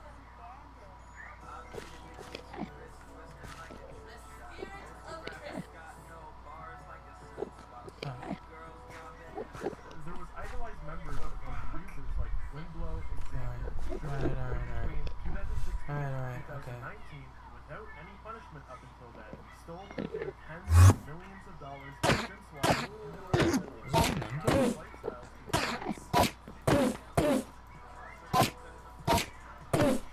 I mean, Xavier recently purchased a $200,000 McLaren and posted about it on Instagram. First, he was publicly sharing videos like this too. Notice the sign spelling out his handle? He has a high suicide club in Los Angeles. That is not a cheap place. His friend, another SIM swapper, Joel Ortez, was there too, posting videos of them dumping out $200 bottles of glow-in-the-dark champagne over designer watches. Glow-in-the-dark champagne. First, because now he's doing a decade What a garbage thing to buy.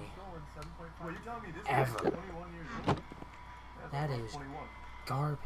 Maybe you SIM swap and it costs you 10 years of your life. Jesus. My man is not looking like a 21-year-old. This guy looks like he has 5 kids at home. And $7.5 million. I digress. These were all young guys stealing a ton of money, spending it fast, and posting about it. I can totally see how Graham could have idolized these people, and perhaps that's why he seemingly followed in their footsteps. Graham and friends actually ran into a problem when stealing from Greg. Because I had a 100 Bitcoin limit in this specific account with Bitrex, they repeatedly try to go back in and take whatever else was left out of that account. The 100 Bitcoin limit to mitigate the loss. I don't want to say that. And so, just like the Minecraft days, when one scam isn't working, iterate. In this case, that meant extortion. Graham Clark, who was going by Scrim at the time as his pseudonym, so tried to ransom you from your own email address to regain access to your information for an additional 50 Bitcoin. Was that what they tried to do as well? Yeah, so I actually had 4 accounts. They had actually hacked my 4 of them and then gave me access, regained access to one, and used that as a gate to communicate and extort more from me. But as the days go on and Greg isn't responding to the ransom, it becomes apparent that Greg has been a fast one on his accomplices. Just let people the money, and he didn't split it with the other people. I assume Greg vanished on whatever messaging service they were using, because they get desperate and start trying to push him through Rags' email, threatening that they're going to turn him into the police if he doesn't share 66%. Yeah, so I mean, as you know, a lot of people didn't like him because of some of the choices he made. So obviously that's gonna come with some backlash. They got his family's personal info. They were just constantly harassing him. Someone would send people to Graham's house to scare him, or even rob him at one point. Well, they found it in Strawberry and wanted to have like college shit. Holy shit. The thing is, no go. After this, he was the subject of a criminal investigation, which ultimately led to a search warrant being executed at his residence in August 2016, just 4 months after his theft. Get this, from that they seized $15,000 in cash and 400 Bitcoin from Graham. That is a crap ton more than what we knew of him. I mean, I assume he was involved in many similar SimSwap attacks that were never linked back to the fire. At this point, I don't think we're ever really gonna know for sure. Now, while Graham was waiting on the outcome of this criminal investigation, which seized his money, according to the Times, from interviews with his peers, there's some claims that he got involved with selling drugs. Everything from vapes to weed. Why would you? If you have 400 Bitcoin and you keep somehow successfully scamming, why would you go to like selling drugs? That's such a unnecessary leap. It's taking steps backwards and increasing the danger to yourself. This guy's such a fucking idiot. I must have just got really lucky. Steve. And over Christmas break, January 4th, 2020 now, this got him involved in a home invasion in which one of his friends ended up dead. Isn't that what People were I'm shot, one supposed of to them do? dead after an apparent home invasion in Vickers Park. The other was in critical condition. It happened I at the think it Fuses needs at more. West Chase apartment complex on the 12,000 I think it block needs more. of Vickers Falls Circle. At about 7:30 p.m., the teens began storming the back patio and let themselves into an apartment with an unlocked door. One of them was carrying a firearm. Both naked men of the residence, a man with his fiancée, and that man retrieved the gun and opened fire, leaving 8 teens, according to the sheriff's office. They were rushed to the hospital. One was pronounced dead, and the other was listed as in critical condition. When patrol deputies arrived on scene, they located a suspicious vehicle with 2 more teenagers inside. One of those teenagers was Graham. From the police file, one of the kids claimed that Graham had essentially set them up. He went with them to the house of another drug dealer with a gun and then took off to pick up the shots. In his interview with police, Kinda Graham useless, denies but anything alright. about it. You say, I don't know anything about it. I'm not aware. Still That's kinda why I useless, gave them huh? money. If they were gonna go rob someone, why would I give them money? That's how you make that. What's what you're telling us? I gave it 500. I gave it to them. They want me to go to think. From the police reports, they concluded that there's no proof This of has what so Graham much to it. I thought it was just The a only thing they knew for sure was that fucking he was turbo outside nerd the who car had when the Twitter shooting accounts. took place. There wasn't enough evidence to convict him, and so he went free. 2 days after the shooting, and 1 day before students returned after Christmas break, the principal sent out an email saying those who were involved in the shooting face serious charges and will not be returned. And so this was the end of the eventual high crime weird, and it's at this point in his world crumbling around him that he decides to move on his own. And this was possible because the feds let him off And really binding and a knife. Oh, that sounds like the feds. Why? Knife. Defendant has Binding. access to is by ill-gotten And gains. both. After an 8-month-long investigation, all the charges against Graham were dropped. Where he had to give up blah blah blah amount of funds, and once doing so, they drop all the charges. Out of all of that money seized, they only made him give up 100 Bitcoin. They essentially were after him for the theft of $1 million. When they raided his apartment, they found $3 million more on top of that, and they let him walk free with that money as long as he paid back what they knew he had stolen. I also spoke with the prosecutors in California about the decision to have him pay restitution and basically not to criminally charge him as an adult. It seems that the main reason for this outcome is because there is a lot of barriers to charging a minor with a crime, especially at the federal level. The law may need to be changed to allow the federal system And clearly he's smart that you enough, have younger kids mature enough getting to involved fucking in do that, online man. scams, crypto scams that really merit more serious prosecution and punishment, which federal law doesn't currently allow.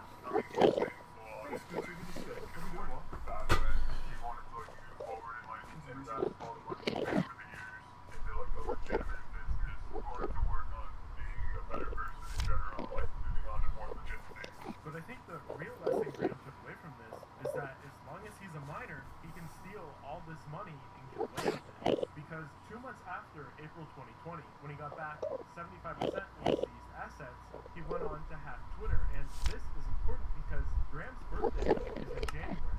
He had less than 8 months before he Alright, if I'm gonna be Oh, killing Enderman, The clock is I'm doing ticking down. with Graham's becoming an old man and aging is cringe. are you even holding a thing?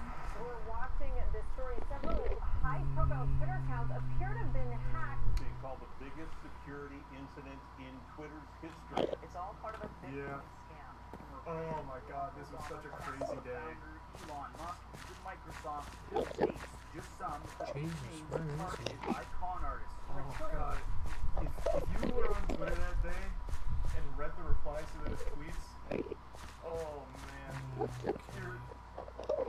your whole foundation of how you perceive the universe would have been shaken.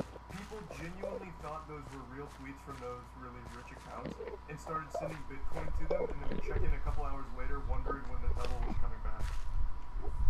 It was fucking wild. How anyone could fall for that is beyond me. Because it's not just like octogenarians that don't understand the internet. These are crypto pros. Like, these are pretty young guys that were falling for this. It's crazy. Like, it's absolutely crazy. Anyone who sent money to those accounts pretty much did deserve that. Like, I don't know how anyone could possibly fall for something that's blatantly obvious. It is the oldest scam in the entire history of the internet. It's crazy. And apparently he made millions from it. 250 transactions have already been sent to that Bitcoin address. July 15th, 2020, Twitter erupts into chaos, and everybody is desperately trying to find out how this happened and who is behind it. The search goes back to these two OG user members, who both have made threads literally less than 24 hours before, offering to sell any username they want for a few $1,000s. This is godlike access, the stuff of fairy tales within these circles.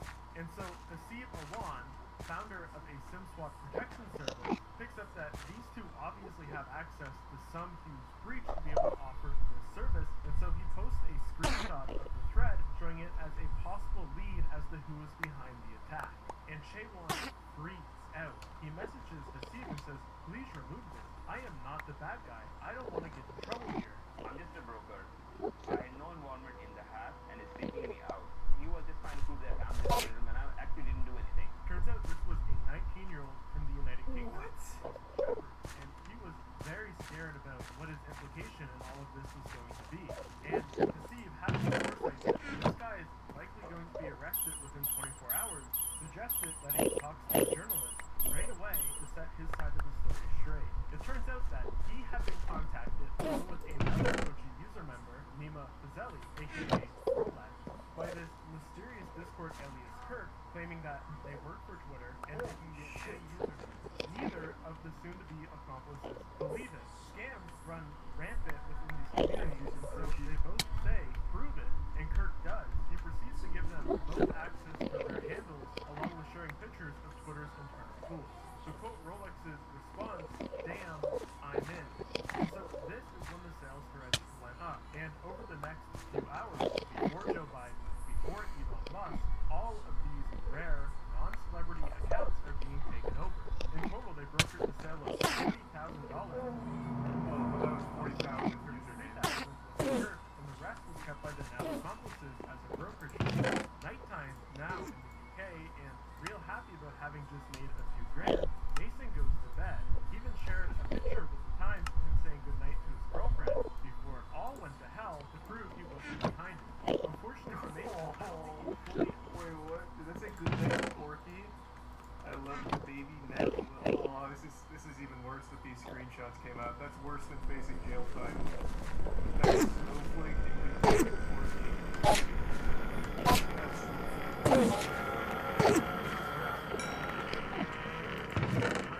Unfortunately for Nathan, I don't think he fully understood what his involvement in this meant for his future.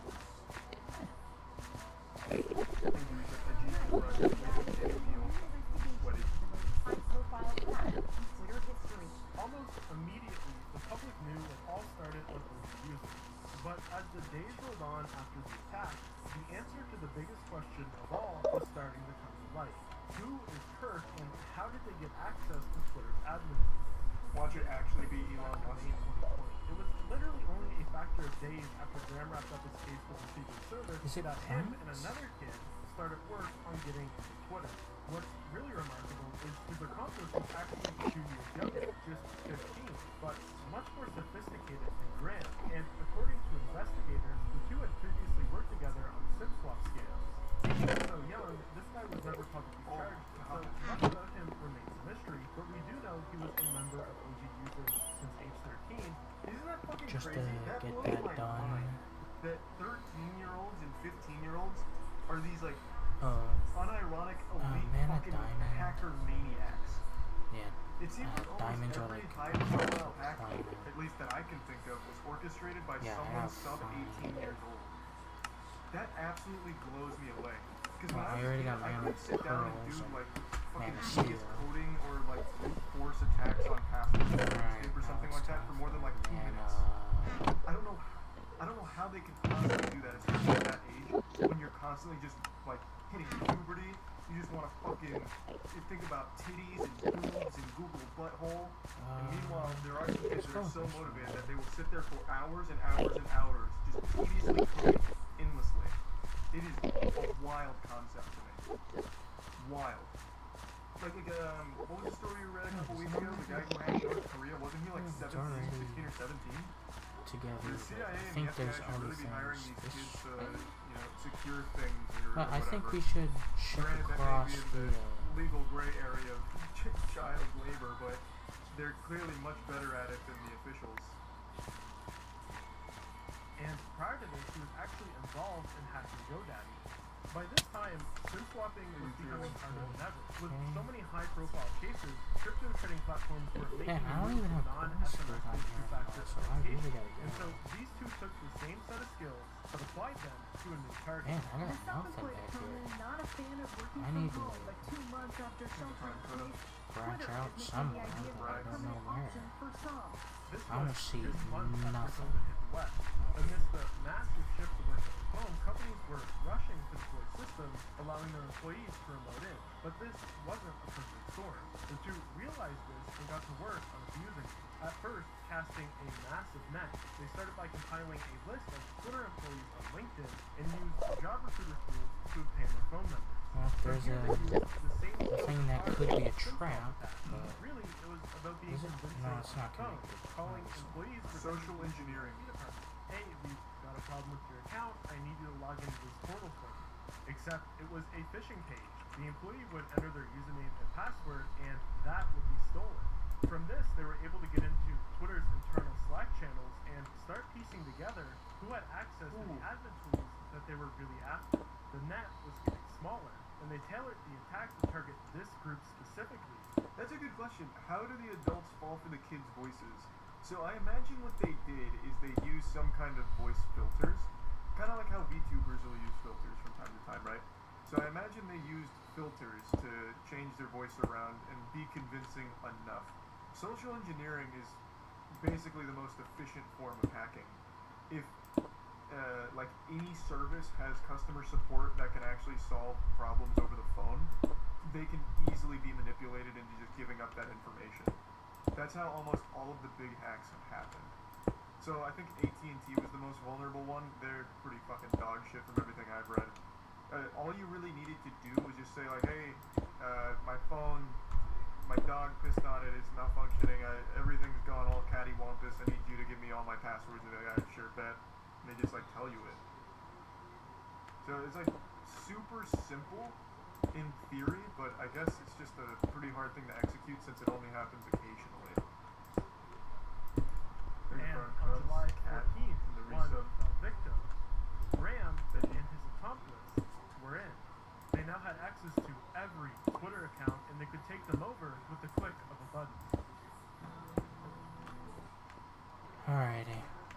this is fun.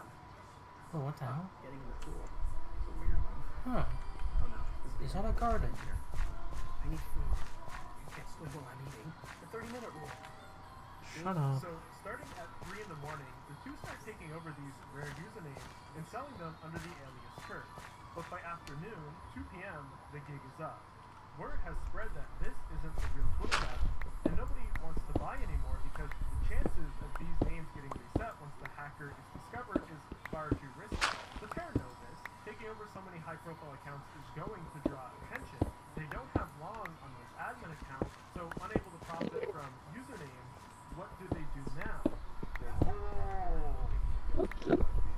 See. Basically, we had every DM and every account for every site we see in like an hour. You could sell intel to Russia or China. But imagine it on What kind of intel have you exchanged via Twitter DMs? They could have launched a nuclear war. Not exactly, but They could have killed Apple stock and made a bet on it and made millions of dollars. I think we got lucky here. Out of all of the things they could have done, they ran a doubling money scam. To be fair, in their defense, the clock's winding down. They know that they're not going to have access much longer. You can't really collect all of those DMs and private it. And even if you could, what would you do with them? No one would believe this. You can easily fake DMs anyway. So you can't really sell the DMs. You can't extort or blackmail with the DMs because you can easily just say it's fake because it's so commonplace. I really don't think there's a whole lot they could have done, to be honest, besides the doubling money scam. Like what could they have done besides this, as far as scamming goes? Lost a golden thing. Oh, there's redstone. Probably find incriminating pictures. Yeah, but I just don't think anyone would be sending that over Twitter. And again, that's another thing that they just say is fake. A stock market scam? Yeah, I mean, every time Elon tweets, Tesla stock goes down, so I guess they could have done something like that. I think stock may have been the only other play. Yes. There's some Abdul Zero Tiny bit. and Sam. I give some user. Yeah, so I guess stock really is probably the optimal play. But that's really like the ball.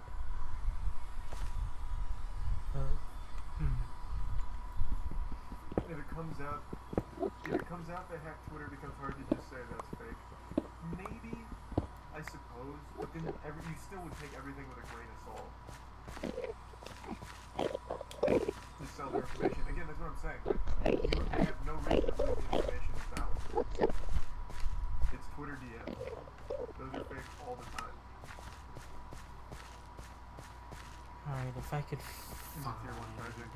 I think probably stocks would have been the most, detrimental thing, impactful thing they could have done, as far as a disaster goes.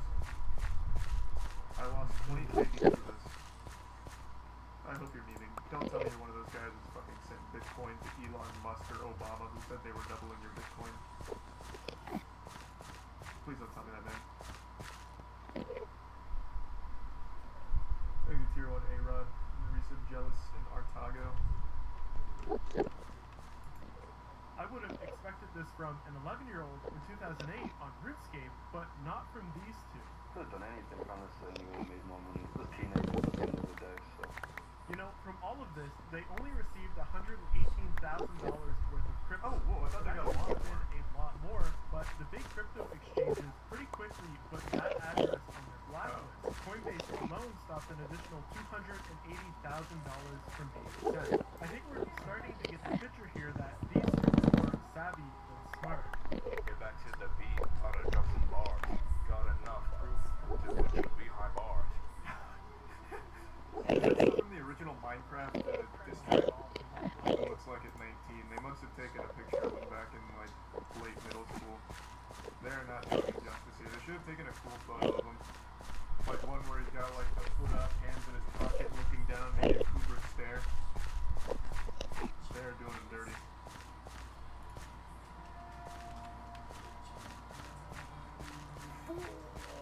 45 years? God damn, Mason. Graham and his accomplices. What the fuck is docket this? this morning, Graham Ivan Clark, Oh. case 20 CF 879.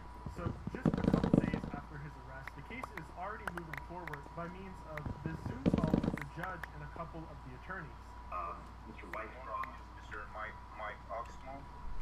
Mr. White, yo.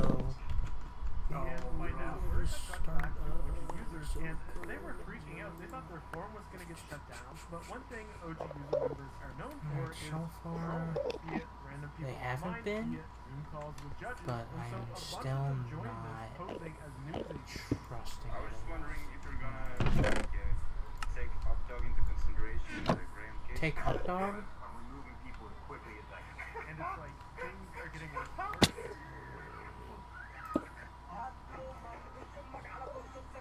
And then finally, someone Court should really be like takes this. up the screen and they start playing this pornography. As was pointed out in the duty check, I'm not gonna take this. There you go. we'll just reapply. I'm going to end this, reapply to college. This reminds me of Call of Duty lobbies. It's a stark reminder that Yeah, it for sounds most like people, Call of Duty lobbies. they're teenagers. And for someone like Graham, they gave him second chances. They gave him opportunities to turn his life around and do the right thing. And so, what do you do with him now? Only at 6, a Tampa teen accused of running a Twitter hack on some of the most famous people in our nation made his first appearance in court today. Hillsborough State Attorney Andrew Warren filing 30 felony charges against 17-year-old Graham Clark.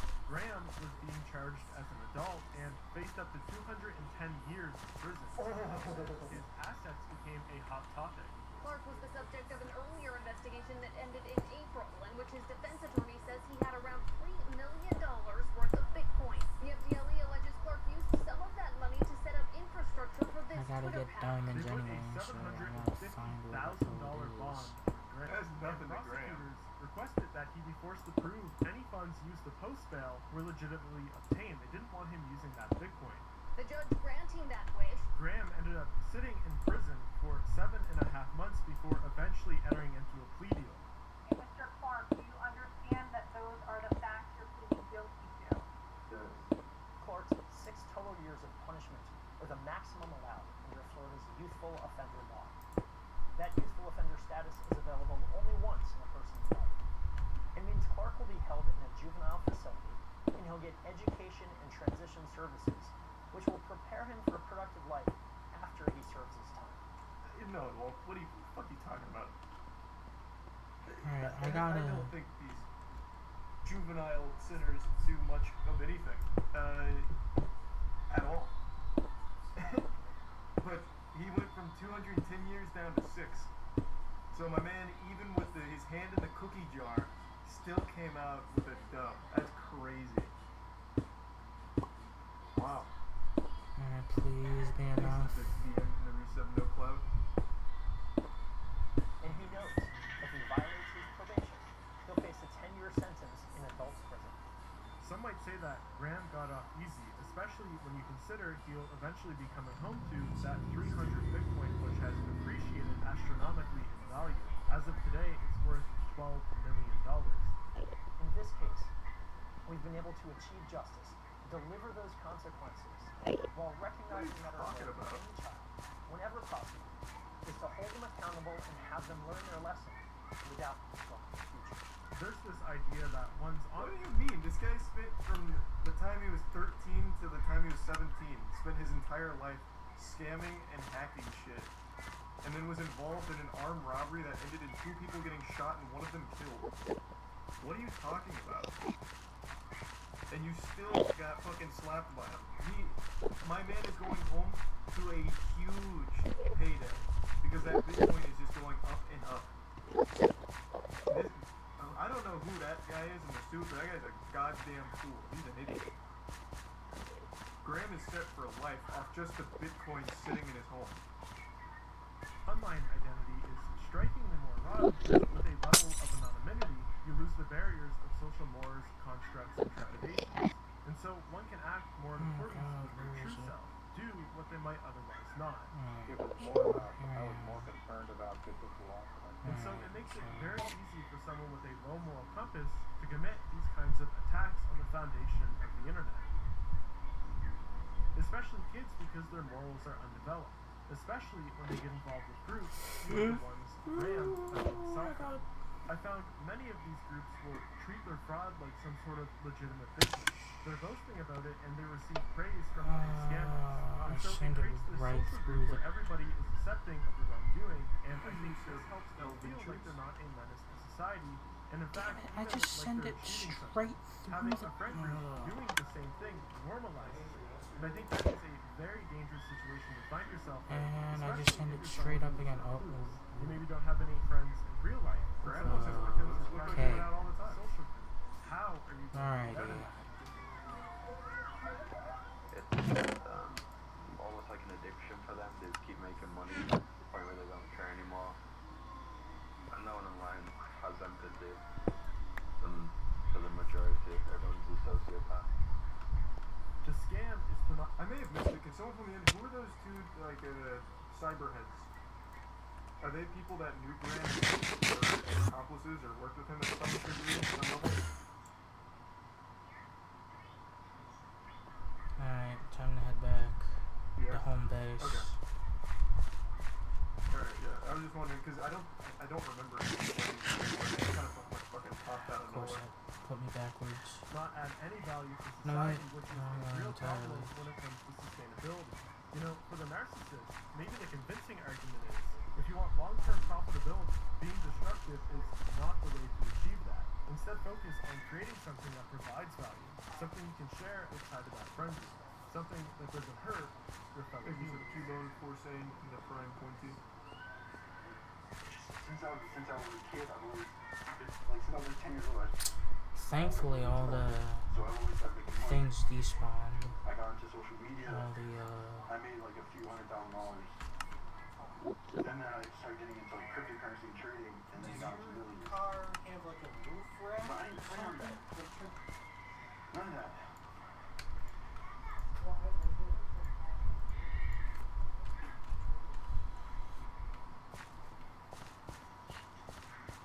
That was the 13-year-old, or 15-year-old guy. Yeah. What a wild video. Good shit, Crumb. there's home base. God damn. I had no idea the lore went that deep. Went that hard. That's wild. You get the humongous in the Prime Caroline in 3-4. I don't know if I'm like forward or backward. I mean, it doesn't really matter. I think we did Alien and Park. Not tonight. I already have the ones that I want to watch tonight. Alien. Right. I've already got them all queued up here. Yeah, I need to figure out Maybe how I should to. forward you. The other kid was 9. No, he said he was either 13 or 15. I'm forgetting now. Next to resub Laura.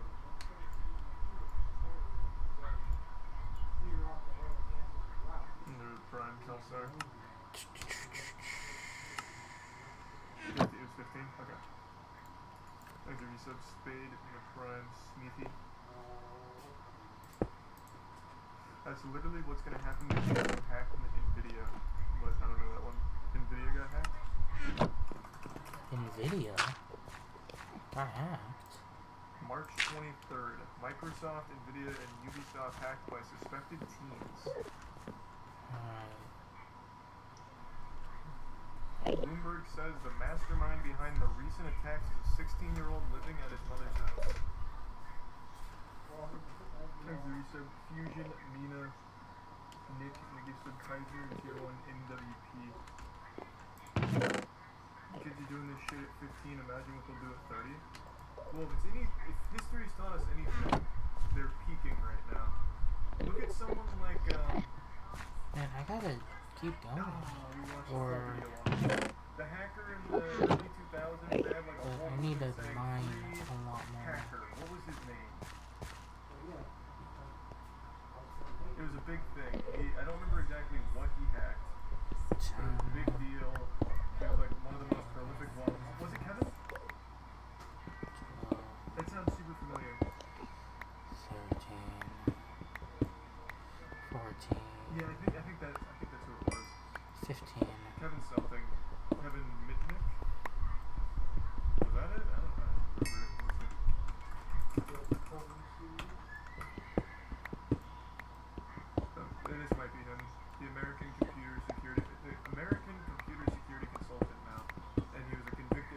best known for his high-profile 1995 arrest and 5 years in prison. That's who I was thinking of, yeah. So he made a huge splash, did some crazy shit, went to jail, got out of jail, and I don't think he's done much since. But then I think, yeah, he might have just got like a real job. So I think he was like reformed.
Bro, he could have kept that up forever.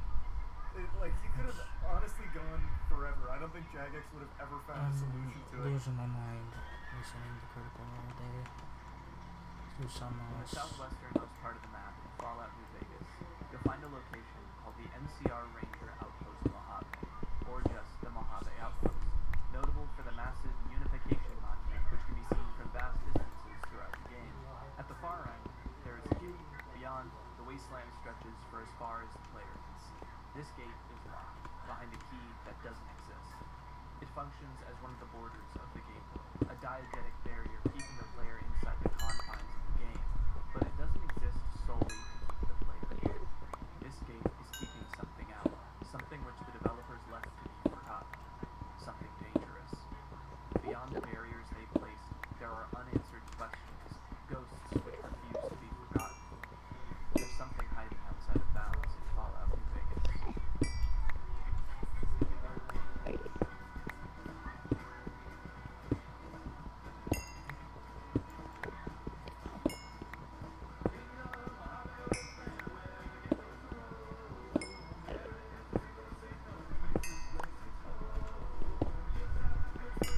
Jesus, there's a lot of things in here.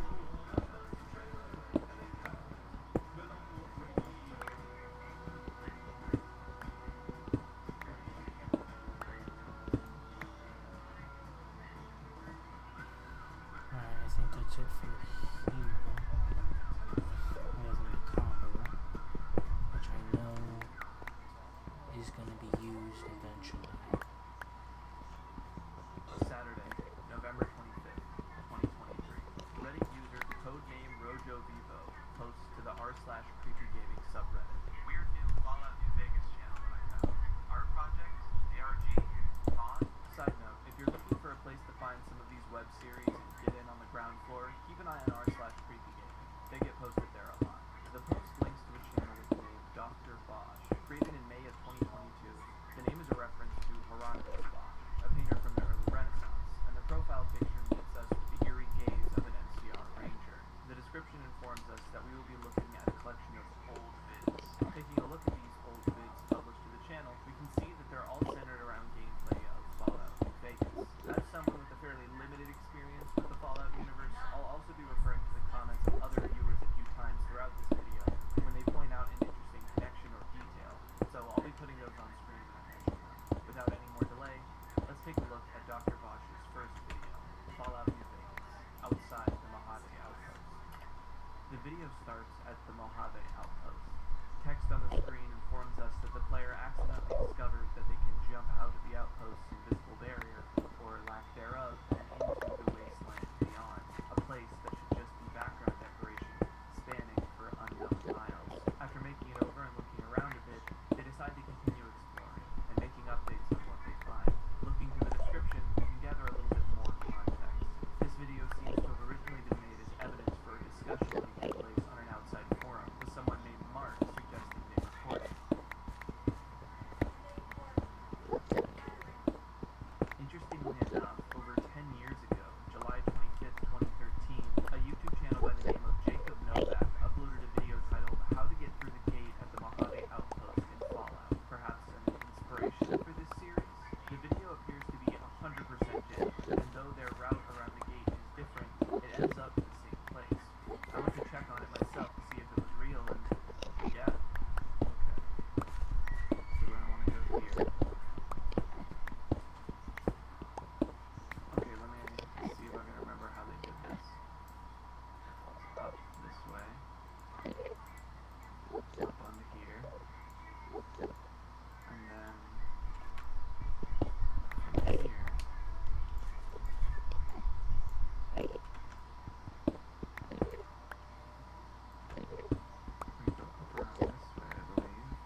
still a bit unnerving that you could just hear.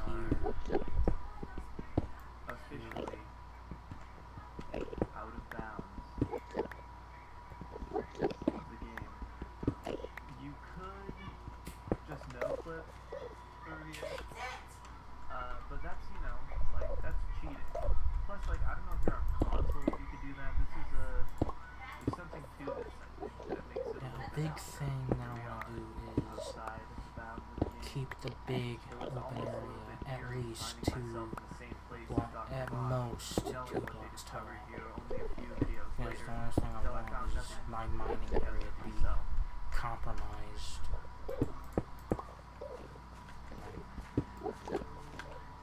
I'm here in Agua Fria, Arizona. That name will be familiar to you if you've listened to Marty Robbins' gunfighter ballad classic, Big Iron. So, Dr. Boss sets out into a newly unexplored environment, outside of the bounds of the game, outside of the scope of the developers. The journey begins into a wasteland unknown. Oh, this was in person. Alright, I didn't know that.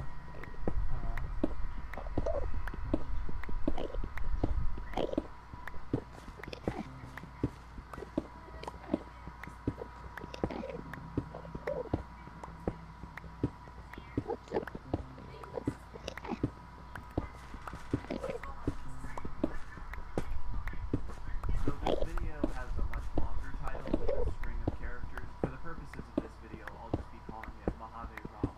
The description of the video explains that this is raw, unedited gameplay footage initially just passed around to friends and forums. The player continues wandering through the out-of-bounds wasteland as they pass the last few telephone poles and the last sites of the outpost disappear. The sound of crickets in the radio from their Pip-Boy provide ambience to an otherwise silent atmosphere. As the last of the fractured road gives way to the dusty terrain and the player moves further out of the map, they catch a glimpse of something. It appears to be some kind of radio equipment, perhaps an antenna or receiver. I'm not really sure. I should again preface here that I'm not really a Fallout expert and I've never finished New Vegas, so pardon some of the blind spots if you can. I've done my best. Further into the wasteland, as the sun is setting, the player spots a building and they make their way over. On the way, they find that they are officially out of the map's boundaries. Arriving at the small building, they find it to be a dilapidated shack with inconsistent collision.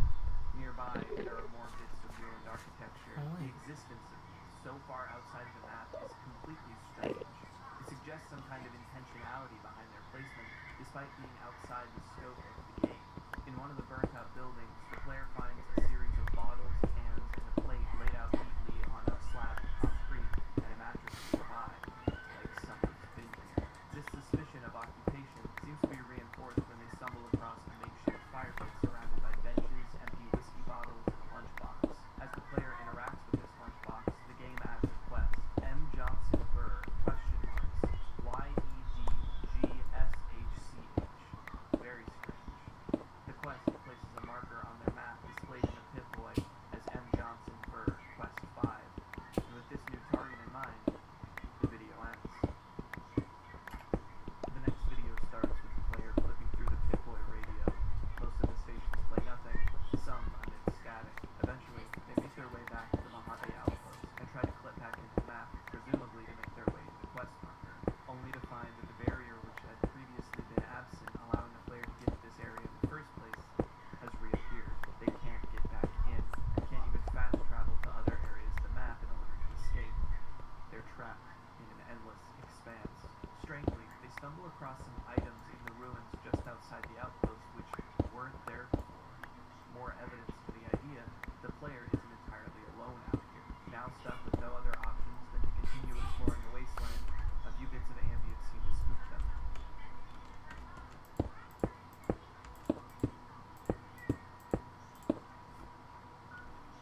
So they whip out the Pip-Boy and try to put some music on. Still nothing. I just think it's a great character moment, trying to drown out the spooky ambient sounds. Still stuck out of bounds, the player slowly attempts to make their way around to the quest marker.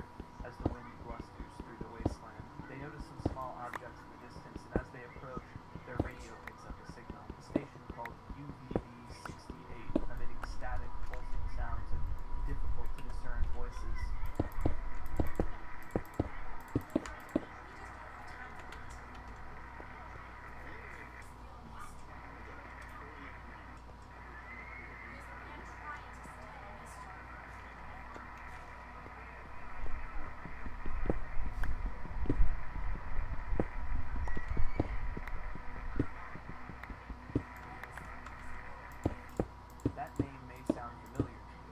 because it is very similar to the real-life shortwave broadcast UVB-76, aka the buzzer.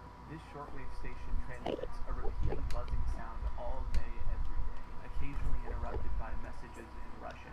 The exact purpose of this station is unclear, though most theories center on some kind of Russian military use. This is very likely a direct reference being made here with the UVB-68 station, and there are portions where you can even hear what sounds like the buzzer coming from the static of UVB-68. Even more interestingly, other call signs have been transmitted from UVB-76 over the years, one of which is YEDGSHC, the string of characters you see at the end of the player's mysterious M. Johnson quest.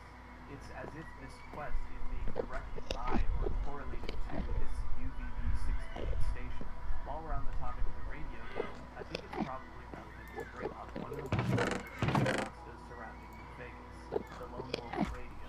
The Lone Wolf Radio is a location in the game, a busted trailer filled with radio equipment. Graffiti on the trailer reads, "Keep out. Everyone is gone. I am on a low. Let it all out." The creepypasta goes that there was a cut quest line which involved the Lone Wolf, who occupied the makeshift radio station, broadcasting disturbing ramblings at 2 a.m. in game time, and even sacrificing people on air. The author of the creepypasta gets the cut quest working in their game, and finds that the voice acting for these sections seems to include real sounds of murder, and discover files within the game which show the victims. All in all, it's a pretty standard creepypasta, but its focus on sinister radio frequencies feels significant in this series. The player makes their way to those small objects and finds them to be a kind of field of more radio equipment of some kind. Actually, I want to make a note of something here. I don't have it written in the Now I script because I gotta wasn't sure the importance of it. head back to The player ends the up finding this smoking barrel, this trash can which seems like it's lit on fire. They approach it, and then it stops emitting smoke. And I really wasn't sure what its importance was, so I was going to skip over it initially. But I was realizing while going back through, this video is called Signal. And so the first part of the signal is this UVB station. But it occurs to me that another signal this title could be referencing is this as a smoke signal. That this is somehow directing the player on this path further. Continuing to wander the wasteland and moving further toward their quest marker, they find a shack with a dead tree and a car outside. Entering the door to the shack, they find themselves in a dark, dilapidated wooden room. The radio signal is lost. The video ends.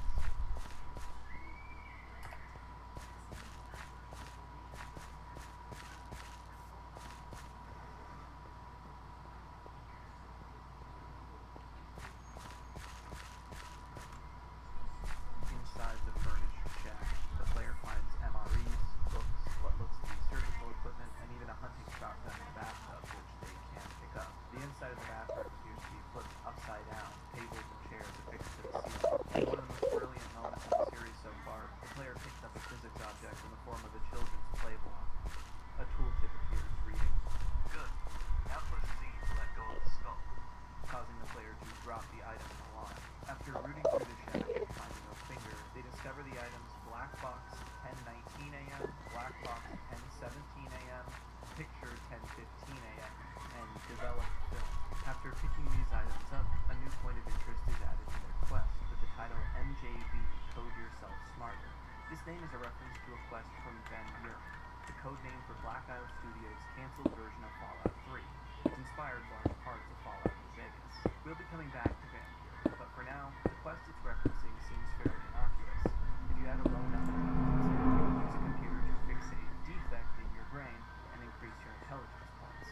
After the player picks up a flare gun they find within the shack, they look over the items they found. Black Box 1019 appears to be some set of blueprints or schematics. 1017 is an audio recording.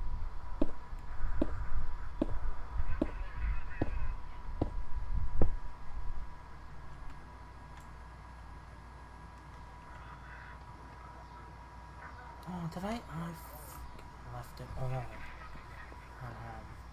Why did I do that? Pointed out, this is actually audio from the Gulf of Sidra incident, a territory dispute between Libya and the U.S. in the Gulf of Sidra, which which led to multiple air combat engagements between the U.S. and Libyan pilots in 1981 and 1989. The audio we hear is the radio chatter between U.S. pilots in 1989, as far as I've been able to identify.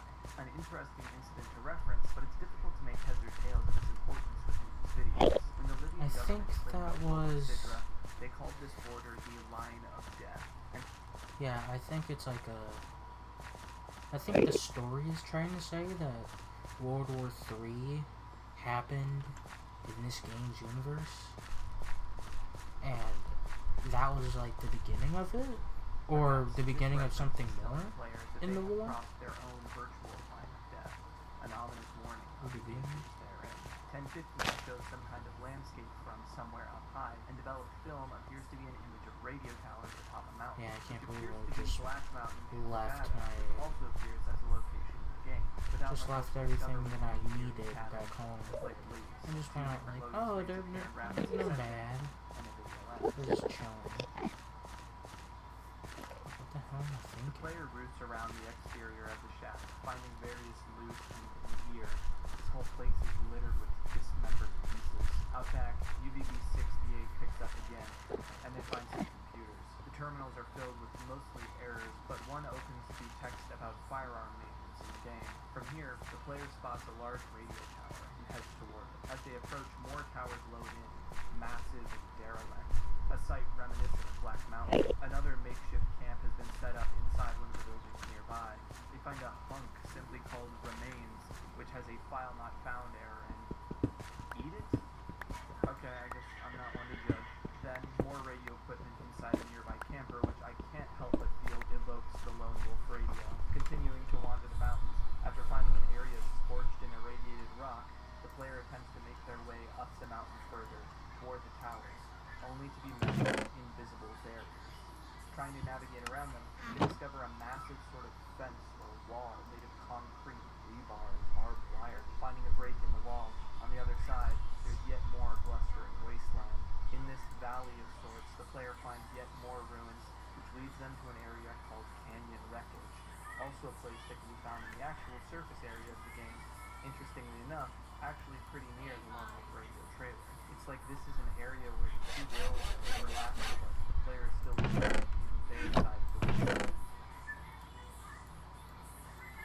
In the wreckage of the canyon, the player finds a hatch that leads to a bunker. They enter and descend the stairs, reaching a large door at the bottom, which opens into a storage or computer room. There are these strange small hatch doors on the wall, a bedroll with the item description, well-preserved sleeping bag, hasn't been used in a while. The player interacts with one of the terminals and tries to open a series of menus, all with the title null, meaning whatever text is supposed to be there, if anything at all, is missing or empty. However, clicking on a few of these null menus does reveal some information, mostly photos which have been cropped too much to really make anything useful of, except for what may be part of the Lucky 38 casino from the game, with some kind of aircraft trails above it. Planes, missiles, another appears to be an email. Loading it into the console crashes out.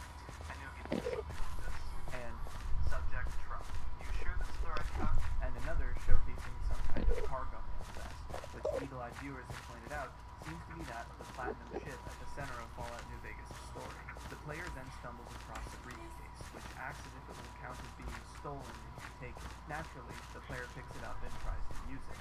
This activates a ticking noise and a danger indication as if it might explode, but it doesn't.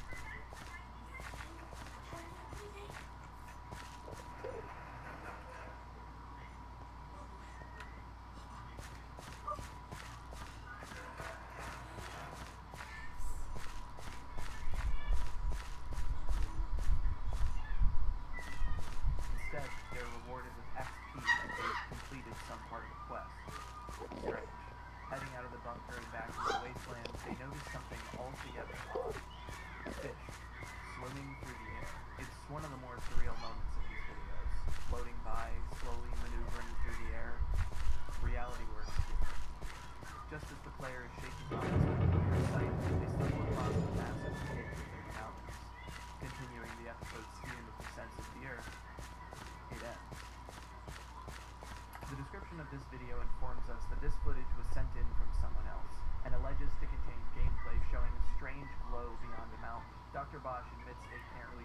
themselves. The player in this clip does seem to be looking at something, but with the quality of the video, it's hard for me to tell either. Even turning up the brightness and contrast doesn't reveal much, though it's possible to maybe make out a faint red glow.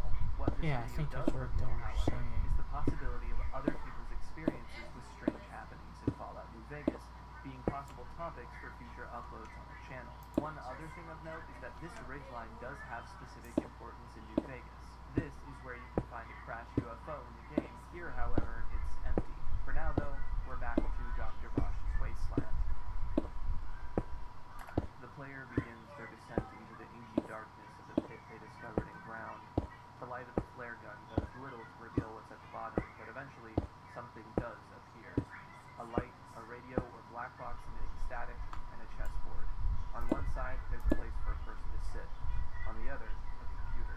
This feels as if it's evoking Maniac 1, the first computer to defeat a human opponent in a game of chess, though technically a modified version of the game. Or perhaps Zax, a type of computer intelligence in the Fallout games.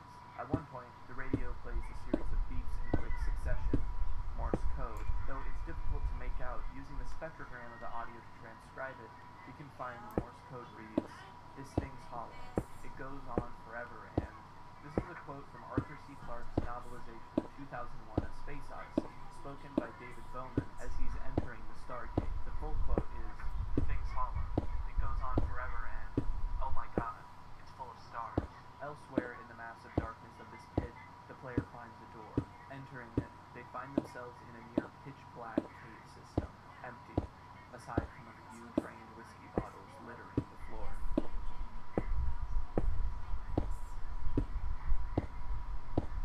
Dr. Bosch entering this system of caves marks a decided shift in the series, a new chapter.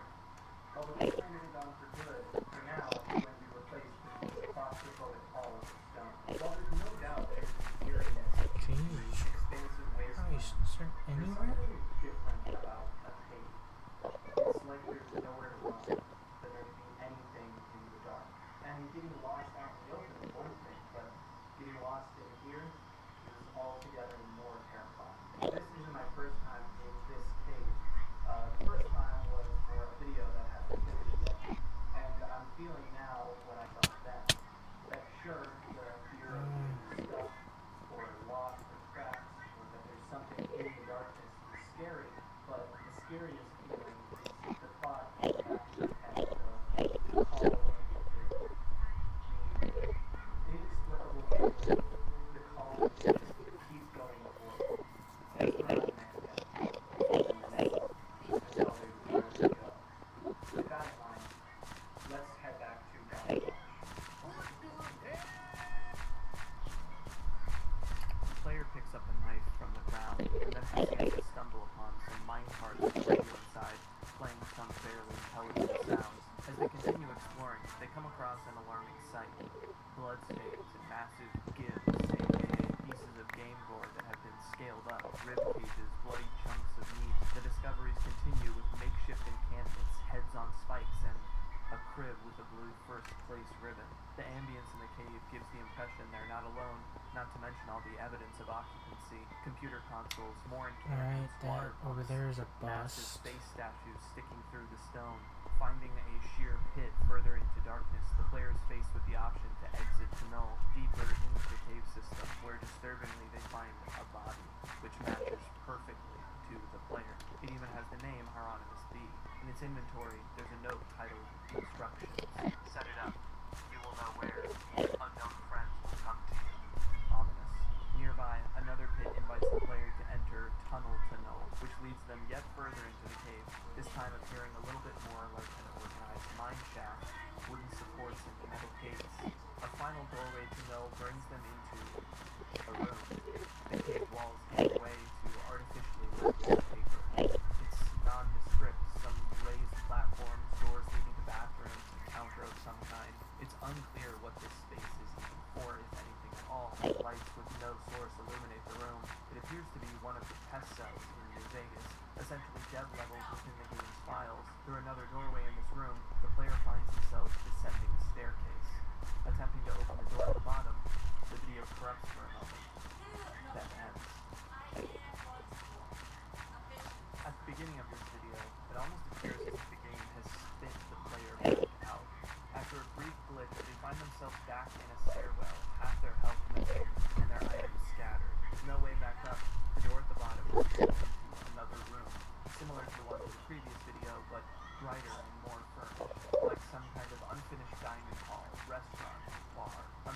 splashed out faces with painted and cracked on the wall next to the bar. Sitting at one of the tables is a bare bench, plate full of meat and acrylonitrile, and a book titled Trimorphic Proteinuria.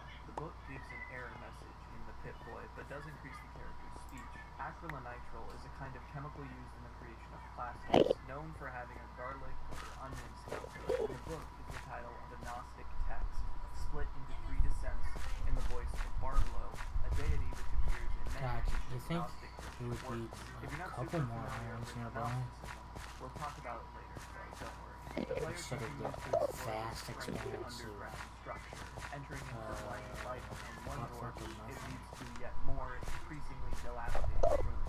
At the end, the player can see some kind of skeletal figure, but getting too close exposes the character to an immense amount of radiation, so for now they back off. In another room, 2 symbols are found.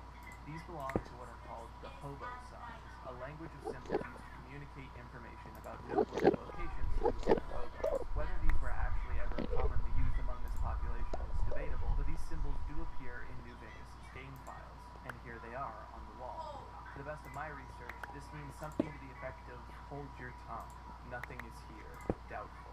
Eventually, the player makes their way into what seems to be the interior of a house.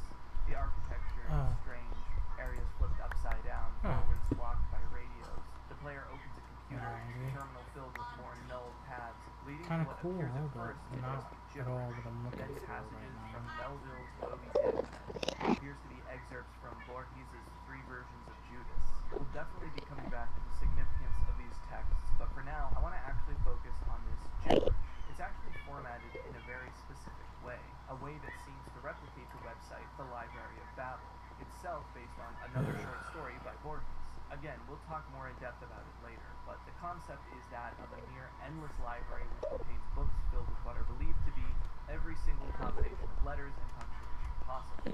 Though this means most of the volumes contain a meaningless mishmash of letters, it also means that somewhere in there you can find every book ever written, as well as every book ever written but off by 1 word or 1 letter. It's a bit like the monkeys at a typewriter hypothetical. The website, Library of doesn't even Babel.info, matter. creates a virtual version of this library, What's the and the text appears in a format very similar to that shown in these computers. I think the idea here is that these excerpts from Melville or Borges are a part of an endless library like this, with the chaos occasionally bubbling up with something intelligible or even previously written before being swallowed again into the jumble of the alphabet. The choices of literature are important to the themes of the story, but that reference to this infinite random library is the main takeaway I want to stick with here. Finally, the last bit of text that appears again to just be random letters, but its formatting suggests this may actually be an encoded message. And it is. Using a ROT13 cipher, we can find that it's actually a passage from another Gnostic text, Eunostos with the West. Again, we'll be coming back to all of these, but this series is so dense with things like this, it's best not to dwell on them until we've gone all the way through. After exploring this strange house, the player moves back to the lounge area and sits at the bar. Biome of the thing. There's only like 2 biomes in this whole place with 1, 2, 3, or 4. Like 4-ish biomes.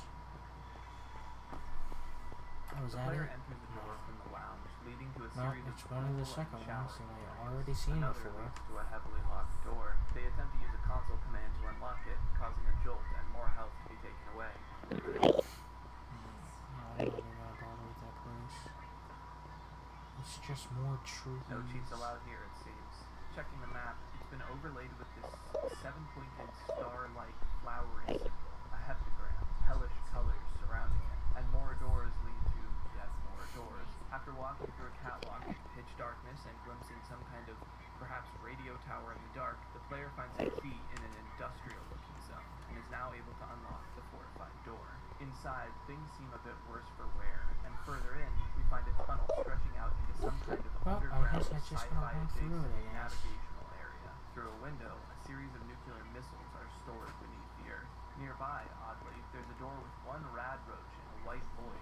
After being hit, it falls in an endless loop.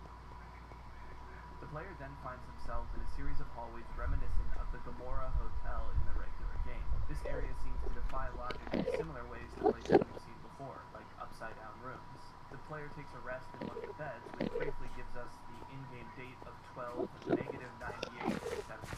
a clearly impossible date. briefly encountering a static reading radio, one of the doors Oh opens my by itself. god. Cautiously entering, the player finds a bathtub full of dark liquid, inviting them to once again enter. No, I'm not. They're taken to a series of halls and rooms that I'm feel not gonna be reminiscent of a hospital going into or asylum, though most of the dangerous rooms are filled structures. with bathroom stalls. I'm just trying to find where to find the Red gems. liquid in the corner That's of the about it. dilapidated room, they drink it. They are definitely going to get some kind of disease. Peering into an inaccessible doorway, the player finds cages and medical equipment cluttering the room, with some kind of body laid out on a medical table. As the player attempts to get a good look, a sound catches their attention down the hall. The sound of soft but quickly approaching footsteps. Frantically, the player runs in the opposite direction as the footsteps continue gaining ground.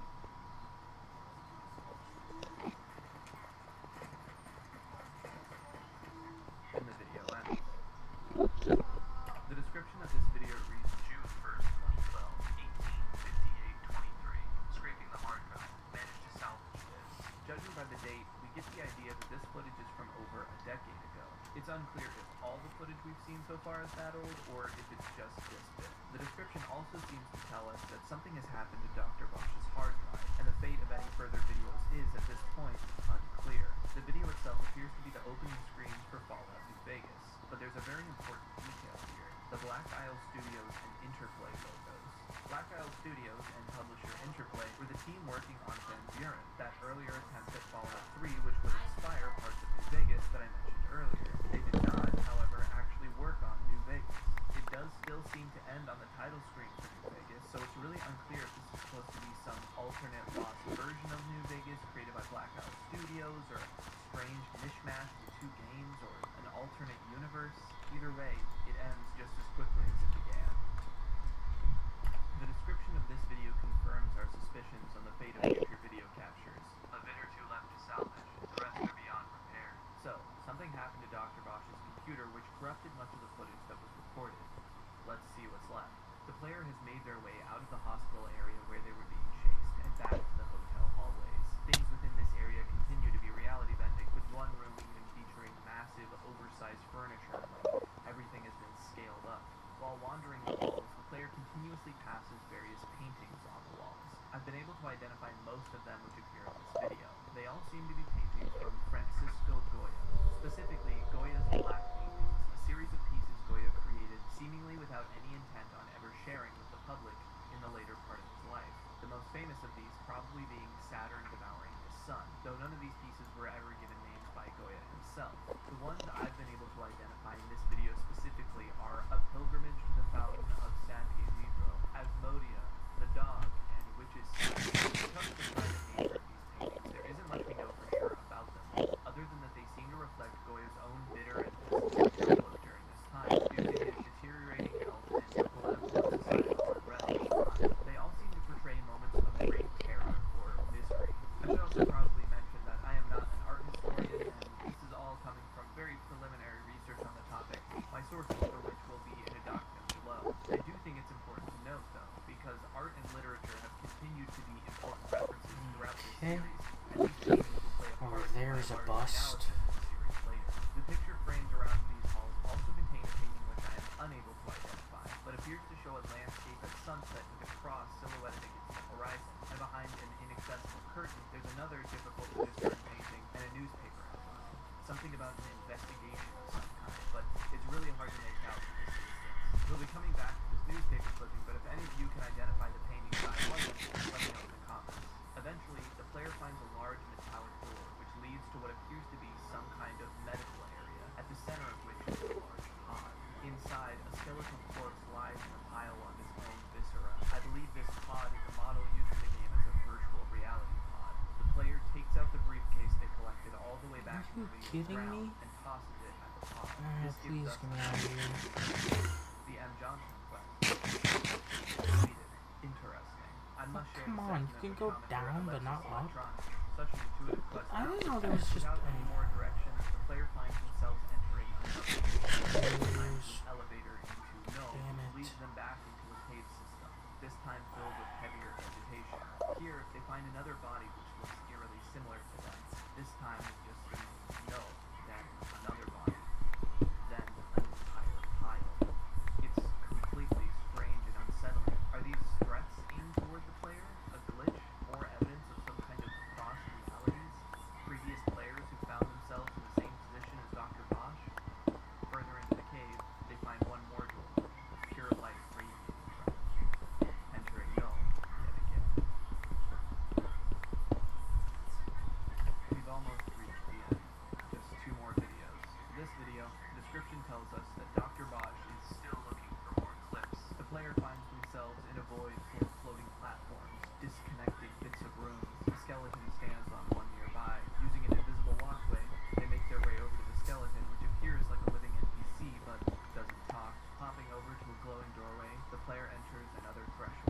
Here, they're back in the circus wasteland, surrounded by the dilapidated ruins nearby the How radio did I towers from teleport a few like episodes so ago. far It's below? dark, almost too dark to see.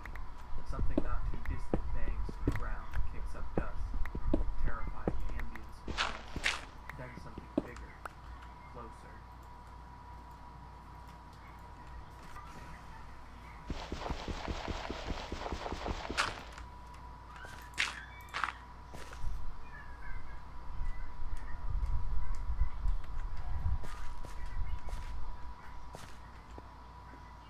The terrified player finds an entrance to a tunnel just in time to escape. Here, the player discovers the underground wreckage of a kind of railway, along with a bag of gore and a skeleton in some kind of makeshift camp with a single shotgun. Taking this welcome new form of defense, the player exits through a gate into the wastes and finds themselves outside again, atop a mountain in another small encampment. Here, the player finds another corpse, titled Last Man, from which they take a revolver. And though they seem to have escaped whatever danger they had encountered by the radio towers, the wastes would not leave the player in safety for too long.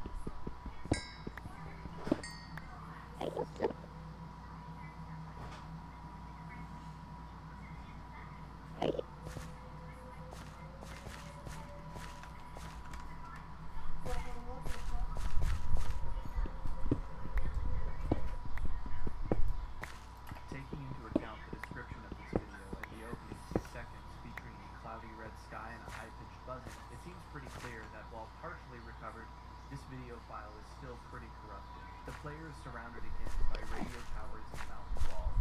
Scattered lanterns barely function to light up anything. A howling wind rips through the canyon.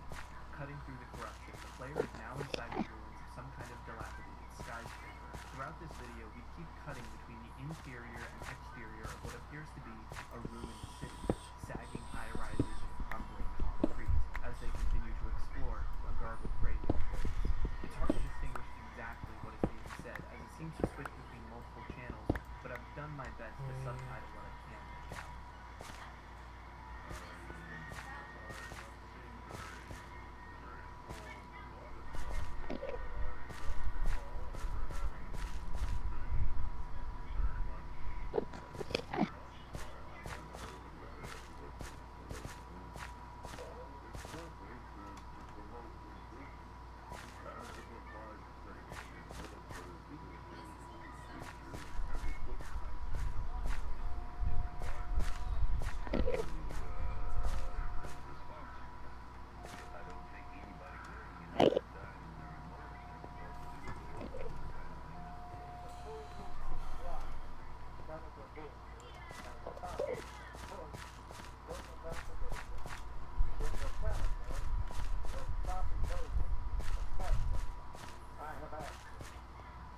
Some kind of investigation, presumably high stakes involving the military and high-ranking government officials. At this point, I'm not entirely sure what the origins of these audio clips are, but it feels linked, if only thematically, to the newspaper article Pod. As the video continues cutting rapidly due to the file's corruption, we see a brief moment where the player seems to be hiding from something unseen. The game ominously warns caution at the top of the screen. We haven't really seen anything too explicit as of yet, but it seems pretty clear at this point, from the footsteps to the monstrous screeching to now this, that there's something in the wasteland pursuing our player. Inside one of these apocalyptic buildings, the player wanders, seemingly on edge as they explore. Their map is tinted a deep red. Picking up a stray key, they come across yet Alright, so just go down one this way is a portion and of the Bosch back painting Garden of home. Earthly Delights, specifically a portion of the work depicting Hell, which appears eerily similar to the environment which the player is currently inhabiting. Another painting they discover is The Son of Man by Rene Magritte. I'll come back to the painting analysis later. Interestingly, we also get a closer look at the Under Investigation newspaper. The full headline reads, House Under Investigation. Rob Coates. This is a reference to the character of Mr. House, the founder of robotics megacorp Robco in the Fallout universe, and an important character to the plot of Fallout New Vegas. On this page, there's also a reference to Strange Lights over Harum, a real place in Nevada, but one that doesn't really appear in New Vegas, aside from a reference to an unused graffiti. It feels like it's alluding to UFOs, but also perhaps the weird glow video from earlier. Though there's a lot to chew on, the video doesn't end on such a relaxed note. Another cut shoves us into more dark ruins, this time ablaze as horrifying ambience plays. Suddenly, something jumps from the darkness, the player fires, and the video ends. And that's the latest video on the channel, as of now. There is one more secret this video has to offer, though. Running the audio of the episode through spectrogram analysis, we can find that some of the glitched audio actually creates some images. The first just being some kind of cute smiley face design, and the second being what appears to be Mr. House stepping down from the airplane. As far as I've been able to find, these are the only spectrogram images in the series so far, but as more videos come out, it's worth to keep in mind for the future. As of now, though, that's the end.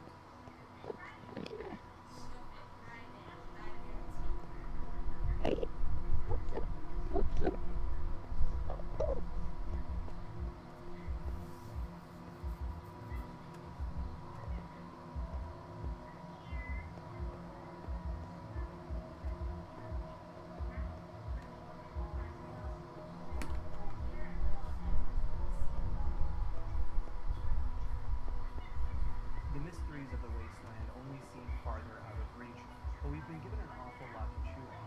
The only thing left to do is to try and tie these threads together and see what we come up with on the other side. But truly understanding the complex web of information we've been given is a journey all of its own. So let's start trekking. This series is dense. I try not to over-explain every episode in these breakdowns, but with Dr. Bosch, it's like something new every minute. To give ourselves an easier time with our analysis, let's start simple.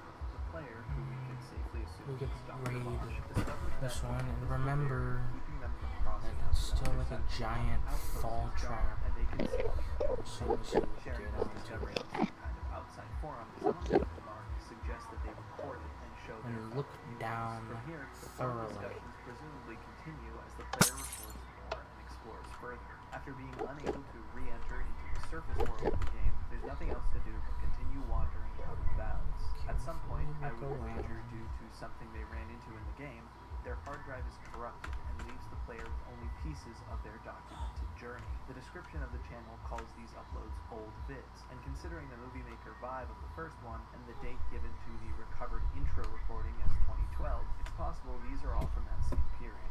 None of this is confirmed, and the reason these are being uploaded, or perhaps re-uploaded now, is anyone's guess. So, that's what's happening outside the world of the game itself.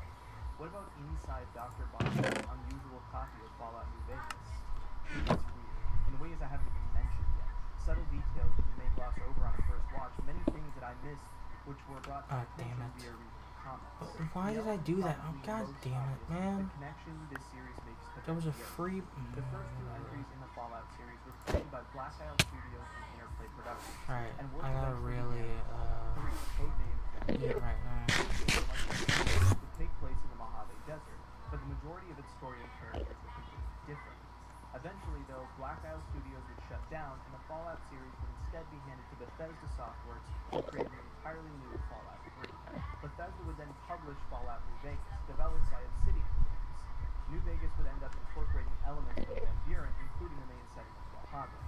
This history is important because there's a special connection there between Van Buren and New Vegas, but New Vegas was not developed by Black Isle or Interplay, which makes it all the stranger that in that intro video, we see the splash screens for Black Isle and Interplay. The title doesn't even say Fallout 3, it still says New Vegas, and the game we see is very much the Bethesda-style RPG, not the isometric turn-based game that was planned for Van Buren. So what does this mean? Well, along with other inconsistencies we'll begin to see, it almost feels like we're stepping into an alternate universe, where Black Isle did develop the third Fallout game, and both Fallout 3 and New Vegas have been combined. I don't think all For that more is like Van super Buren white. Why connections, is we super have the white? direct name drop of the Code Yourself Smarter quest from Van Buren, and the quest name M. Johnson. President Martin Van Buren, from which the project derived its code name, served with Vice President Richard M. Johnson. And then there's the items. Tons of items show up in this playthrough that shouldn't be here. Weapons and text from Fallout 3 or DLCs. At one point, the player finds a syringe titled Morphine. This was the original name, but the actual name of this item in-game is Med-X. The name was changed due to censorship, so why is it here? Little details like this are scattered throughout the world, which seem to combine other games in the series or games that never showed all together. Then there's the little things, which can be extracted translated into even stranger connections, like the statue heads found in the caves, which have been connected to the Dunwich mystery in Fallout 3 and 4, which directly references H.P. Lovecraft and some kind of secretive cosmic entity. And what about all this stuff surrounding Mr. House? He shows up in newspaper clippings and spectrograms, and the Hotel and Casino appears in a photo with what may be missiles streaking across the sky above it, and an even stranger detail is where the Lucky 38 doesn't appear. Though the quality makes it difficult to discern, the splash screen for New Vegas in the intro video appears to be missing something crucial. The one we actually see in the game includes the Vegas skyline in the background, very prominently featuring the Lucky 38. In intro, it's missing. So what happened to Mr. House in the Lucky 38? In the story of the real game, Mr. House is an incredibly successful megacorp owner who protects Vegas from the destruction of the Great War, allowing the Strip as well as himself and the Lucky 38 to survive. With the imagery of the missiles overhead, the newspaper declaring him under investigation and his fate uncertain, and the missing Lucky 38, it's almost like in this alternate version of the game, the Lucky 38 didn't survive the war. But what does that actually even mean for the series? What is this mishmash of different games, concepts, and changes? The other possibility I see these details spelling out is a little less straightforward, that this is a regular copy of New Vegas, but outside the bounds of the game is almost a purgatory of sorts. A purgatory of the game. The influences, the changes, the origins, what could have been, where scrapped concepts and unimplemented ideas rot outside the confines of the neatly packaged world the developers have for us to see. More than a concrete place, a graveyard of creativity given a physical space as the player explores, in a way like the Lone Wolf Radio creepypasta, an exploration of the darker side of content which is cut from the game during development. The reason we know so much about Van Buren is because eventually the design documents for the game were leaked, giving the community a huge amount of details about this game that never was. The story, characters, gameplay, environment, so many of these documents were unfinished or placeholders. In some ways, the series almost feels like sifting through the documents themselves, disparate pieces of information, some familiar and some new, trying in vain to cobble together a clearer picture of what the game was actually going to be.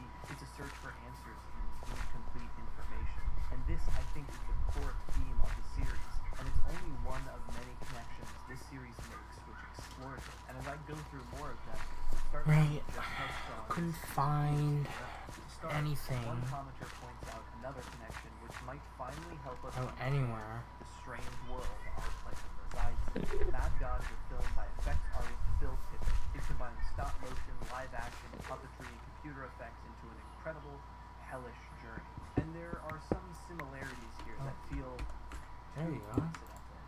The story follows a character known as the Assassin, dressed in similar garb to our player, descending into an ever-devolving pit of brutal and horrific worlds. Transporting a secret briefcase of explosives, the Assassin witnesses constant horrors beyond comprehension. Seems fairly similar, right? If that is what I think it is, well, then it should we make find out this a later that tiny the bit Assassin is easier. just one of many. They are identical figures sent on Probably a proper separate mission, body. calling to mind the identical bodies we see in Dr. Bosch. The film deals heavily with the imagery and aftermath of nuclear war, and even includes a character referred to as the Last Man, which we also see in Dr. Bosch, both likely references to Nietzsche's last man concept, the archetypal passive nihilist and antithesis of the Ubermensch. Now, I don't think the Dr. Bosch videos are a direct adaptation of Phil Tippett's film, but I think it's very likely that some of these references and inspirations are deliberate, and understanding Mad God's themes may help us understand some of the themes present in Dr. Bosch. Mad God seems to deal a lot with post-World War I and II philosophy, the nihilism and despair that came from grappling with the horrors of global warfare in the 20th century, and the existential threat that nuclear weapons introduced into the world, and the questioning of the social and power structures previously taken for granted. Throughout the film, characters all seem to be motivated with finding a solution to the endless chaotic cruelty the world of the movie is filled with. For some, that's simply destroying, believing there is no solution other than ending the meaningless suffering for good. For others, it's trying to rebirth a new universe in the hopes that the opportunity will bring a better life for those after. The question at the core of these characters' minds is whether it's possible to find meaning in the universe, or if it's all senseless, random cruelty. And it's this focus on finding answers in a callous world filled with nihilistic cruelty and passivity to that cruelty, which I think holds the most relevance to Dr. Bosch. The wasteland out of bounds is filled with danger and terrifying imagery, many times calling just as terrifying as it is, it at times can also feel senseless and confusing. It asks us to decode messages and try to unravel its mysteries, but are there any answers to be found? This theme is further explored with Dr. Bosch's many literary and religious conclusions. I talked before about the multiple Gnostic texts which appear throughout the series. So what is Gnosticism? Well, I am again not an expert in ancient heretical Christian history, but a simple way to put it is a set of religious and philosophical ideas which emerged in certain Jewish and early Christian sects in the 1st and 2nd century. Thanks, Wikipedia. It's a very esoteric and spiritual school of thought, believing the material world to be inherently corrupt and abhorrent, created by a malevolent lesser god, while a higher perfect god and spiritual plane exists outside the material world, and only by shedding the material world can a soul be saved. Something the Gnostic beliefs and writings seem very focused on is the search for uncovering of secret truths or knowledge, finding enlightenment and spiritual insight via uncovering hidden wisdom. It seems like no accident to me that the series seems invested in bringing these writings up again and again, especially writings like Trimorphic Paranoia, a cosmological text coming from the voice of Barbara, the first emanation of God, sharing with us truths of creation of the universe. It's this search for a larger answer, a truth in the corrupt world, and the series continues this exploration of finding spiritual truth with its inclusion of Borges' 3 versions of Judas. This story follows a man who presents his own hypothesis on the nature of Judas in the Bible, that without Judas, Jesus would not have been led to his death for the redemption of humanity. His beliefs evolve until he is convinced that ultimately it was not Jesus who made the ultimate human sacrifice for mankind, but was instead Judas, remembered as the ultimate traitor and turning away his own salvation. He was damned so that the rest of humanity could be redeemed. To limit all that happened to the agony of one afternoon on the cross would be blasphemous. And he goes on to say that Judas was the true human incarnation of God. God became a man completely, a man to the point of infamy, a man to the point of being reprehensible, all the way to the abyss. In order to save us, he could have chosen any of the destinies which together weave this uncertain web of history. He chose an infamous destiny. He was Judas. This discovery drives the character mad, believing this knowledge to be something intended by God to remain secret, and that by revealing it, he had committed a grand blasphemy. It calls to mind Gnostic texts, like the Gospel of Judas, which claims that Judas was the only one who truly understood Jesus' message, while the other disciples foolishly worshipped the lesser malevolent God who created the world, which we mentioned earlier. So, more stories included in the series, which contend with the uncovering of hidden truth, and especially dark and metaphysical ones at that. And it's not even the only work of Borges that does this, that is referenced in the series, hell, that's even in this collection of stories. 2 other literary works found within the series seem to exemplify this theme even more precisely. For one, Moby Dick, which feels like a self-evident inclusion in a story about a perhaps doomed search for truth and chaos. But Borges' other work being referenced, The Library of Babel, seems to be a perfect showcase. In the story, the universe is a library, filled with books which contain every possible combination of letters which could be held within, a near infinite archive of all knowledge. For the most part, though, the books are meaningless, random, assortments of letters which in no way discernible. One could spend their entire life in the library without ever finding a coherent sentence, and many do. And when the people who inhabit this universe die, they are lifted over the railings of the staircase of the incomprehensibly towering library and thrown into the void, falling for what may be an eternity. In life, they try in vain to find the answers to life's most important questions. Prophecies which tell the entire future, the solutions to the most difficult philosophical problems, for all these exist within the library. But so do false prophecies, or works which exist before the answer, and the likelihood of anyone ever finding even one coherent manuscript is near 0. Centuries of librarians try to find meaning in the expanse of randomness, or even just the path to finding meaning. We hear of philosophical movements coming and going, belief systems exerting power, Iron falling, glass. all motivated to find the I don't answers think to their I world in the get pages of these glass endless yet. books. Obviously, the universe of this library can be read as a mirror of our own, but as it relates to Dr. Bosch, it seems almost too perfect of an encapsulation of our theme, the search for truth and chaos. But what about the paintings? Hieronymus Bosch, Goya's Black Paintings, Rene Magritte. Here, I think the themes advance twofold. On the one hand, they continue this idea of a disturbing and cruel world. Bosch's depictions of religious imagery are especially noteworthy for their disturbing and horrific portrayals, particularly of hell.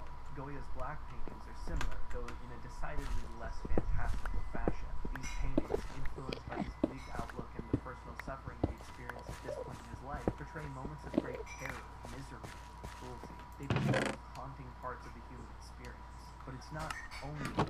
Their inclusion, in my view, is once again being used to draw us to this core theme. Goya created these paintings in the privacy of his home, on the walls themselves. He never gave them titles, at least not that we know of. He never discussed their meaning. They were private, not created with the intention of being seen by the outside world. This has left an enduring mystery. No doubt encouraged by their darkness, their macabre nature. In their own way, the paintings have become a search for answers within a horrifying world, where viewers peer into the haunting scenes which Goya painted and try to unearth the meanings behind them, some insight into Goya's mind or the world in which he lived. As for the Son of Man, I'll leave this quote from Magritte himself on the painting. Everything we see hides something. We always want to see what is hidden by what we see. There is an interest in that which is hidden and which the visible does not show us.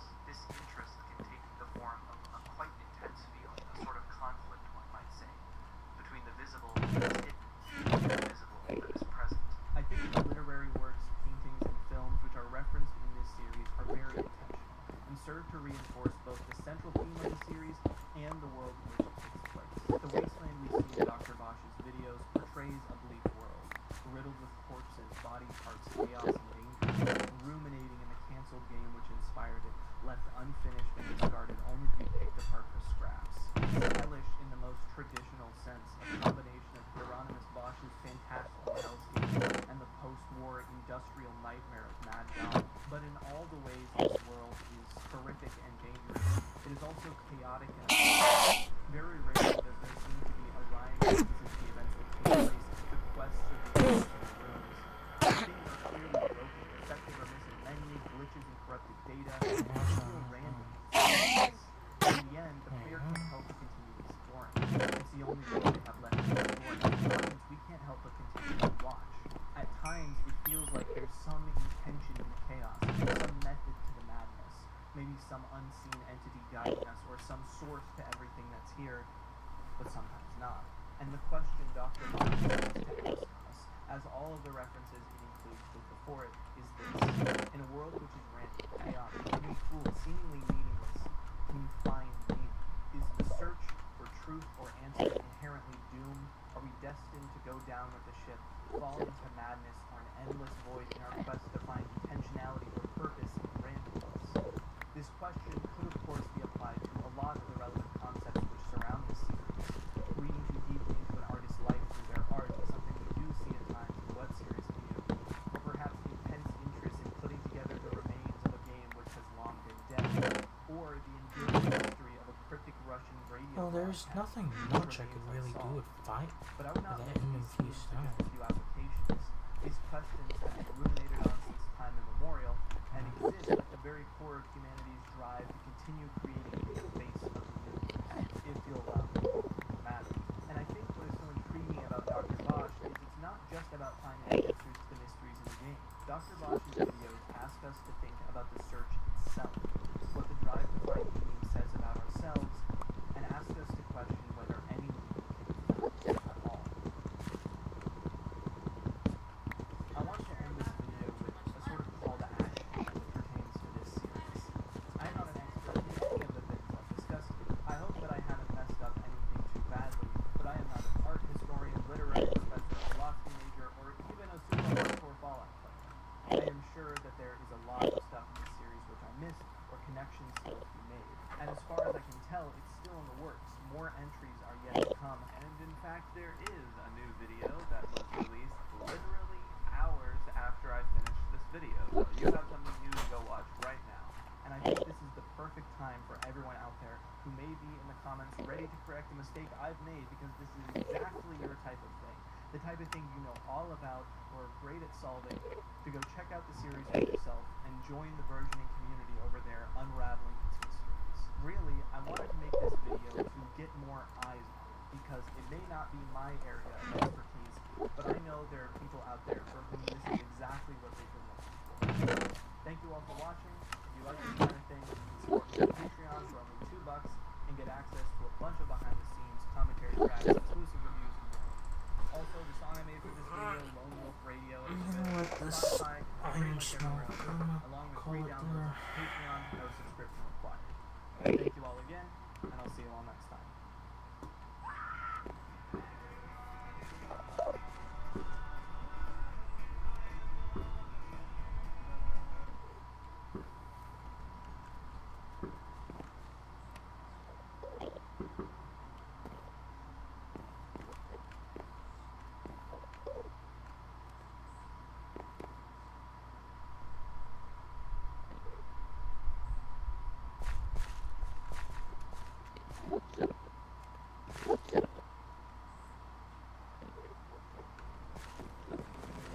Come on.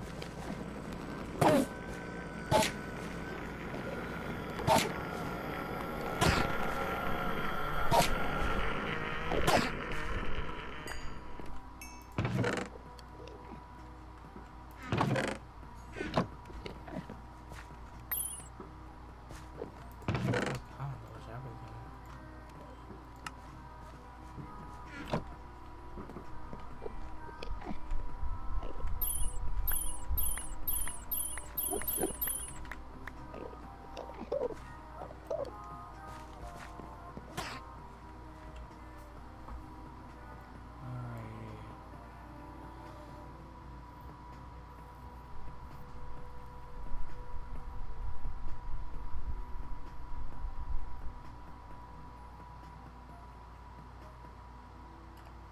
Welcome back, everyone. You know, When did I I've spent do a lot of that? time on my channel talking about spooky fiction games, Petscop, Diminish. These are really great projects, but inevitably there's a level of interaction that stops with these projects. You can't actually play them. Their stories and scares are all viewed through the lens of someone else. But what if you were the one experiencing these Well, mysteries I was trying to inside find it and I can't find you? it. That's exactly the case with these two games I'll be talking about today, Basilisk. There's a little bit of background I should probably give on this project first, though. So let me boot that up. Alright, so the Basilisk games are a set of two experimental horror projects created by Akuma Kira, a developer you may be familiar with.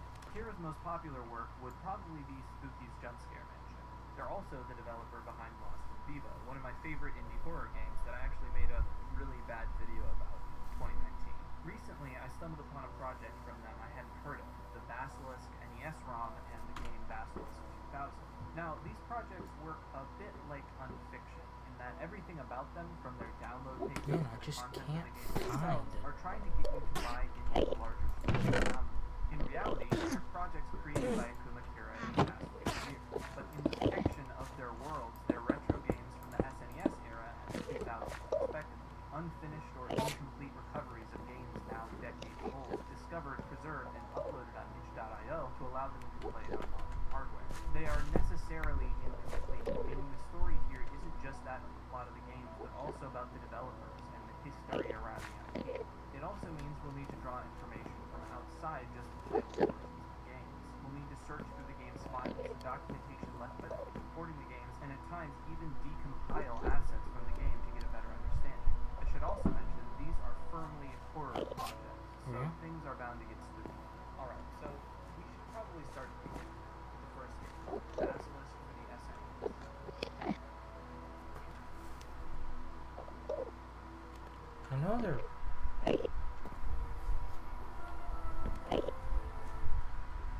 The best place to start would be the itch.io page itself. The screenshots available here, along with the page's backdrop, showcase an ominous disposition. Dark woods, gloomy hallways, cloaked figures. It appears to be a sort of pseudo-3D dark fantasy first-person dungeon crawl.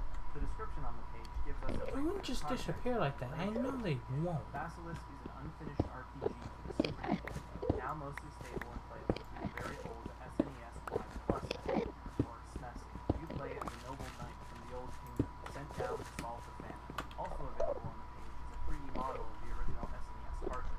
Through that description, we're starting to see what makes this game unique, and after downloading the file, it becomes even more clear just how fundamental this project is. Instead of booting right into the game, you have to navigate through the Super Nintendo emulator. For those who don't know, emulators are pieces of software which allow you to play games on other systems by emulating those systems. Individual games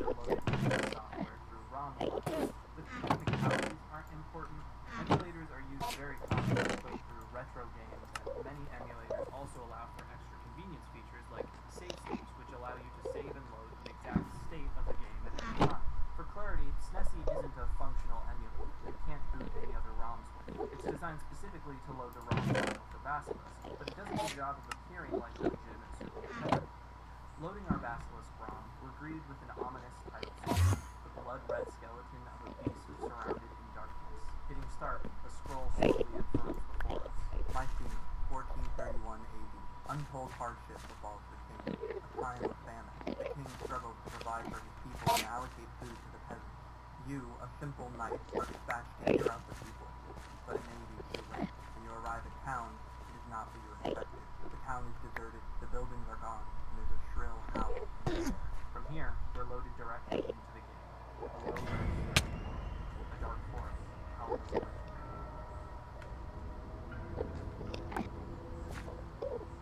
The only thing to do is forge our way through the darkness.